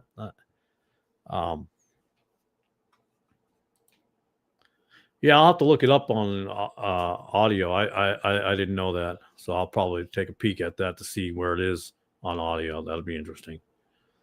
But I'll find it again eventually. Hopefully. That's what I was thinking. There's something available on YouTube. Yeah, that's what I was thinking. That's probably it could be there somewhere. A version of it somewhere on the YouTube. We could find it. I don't know. But I'll do some digging for that. That'll be interesting. So yeah, next week I thought I saw some good weather, so I'm hoping to hit the mailboxes next week with the boys for some of these gospel tracks. So I'm pretty excited about that. Get going back on that one. Having that conversation at work. So he asked me a question. I've never heard this before. Maybe you guys have. He said he heard from a guy, he read or was listening to a guy on YouTube who said that Muhammad is in the Bible. And I was thinking, what do you mean by, he's in the Bible? Where? I mean, are you talking Deuteronomy? Where are you talking about? And he said that he heard that the Muslim guy was saying he was the relation to Moses. And I got to tell you, I ain't never heard of that. I've never heard that theory before. So I didn't know if anybody else had heard that theory. I'll have to. What is this link that you just put in there? Is that the link to whatever you're talking, the Audible? Or the video, or whatever it is? Playlist? I'll have to look at that. All right, so we're closing in the we're not closing in the 3 hours. We just passed the 3 hour mark. And you know that I love talking. And I'm incredibly thankful for everybody being here tonight. But I know that I got to get up early tomorrow. We got a lot going on tomorrow. I guess we're celebrating basically our Thanksgiving or whatever you want to call it. But we're having dinner tomorrow on a Saturday. A lot of things we'll be doing early, but then I got to hit the coin store and I got a lot of stuff to do. So, not that I'm trying to, discontinue our conversation. I love being here. Maybe that's why Nick stays on for 6 hours. He enjoys the communications and hanging out with everybody and talking. Or he could just love hearing his own voice. I don't know. Maybe I like hearing my own voice. I don't know. But I hope that we continue this. I really do enjoy the fact that so far we've had civil conversations. Oh, yeah. So it isn't Deuteronomy? Hold on. We're not going anywhere yet. Hold on. Let's see what they're trying to refer to here, or he's talking about. Because I've never heard this aspect. I've heard some Muslim stuff, but I've never heard of this theory before. So that was a new one for me. He's not a Muslim, the kid I'm talking about, but he just heard on a podcast somewhere or something. 1818. Interesting double numbers. 18. Oh my goodness. These papers thin here. 1818. Yeah, this is what he actually was saying. I will raise them up. He was saying something about a prophet being raised up. So this must be it. I will raise them up a prophet from among their brethren like unto thee, and will put my words in his mouth, and he shall speak unto them all that I shall command. Oh my goodness. Okay. That's their go-to. All right. Good to know what verse he was looking at. I feel like I've looked in that before for some reason. All right. Well, thank you, everybody. Guys, I appreciate you being here, man. It was great to have everybody here tonight, but I'm going to obviously head on out. Everybody who watched tonight and everybody who watches after this, thank you, because I'm going to say the same thing. I am thankful and I am grateful for you guys being here. It's everybody brings something awesome to the table. We get to discuss different things. And what I do enjoy about it mostly is the fact that we've done this with respect and dignity and maturity for the most part. Maybe I've been a goofy ball sometimes and said something funny off topic, but I think it's a good thing that we are able to do this, because I think we need to do this more to show people what the getting together in a fellowship should be like without anger and animosity. The fellowship here is so enjoyable. I'm glad you feel that way, more so than I can say for 90% of most I've been on.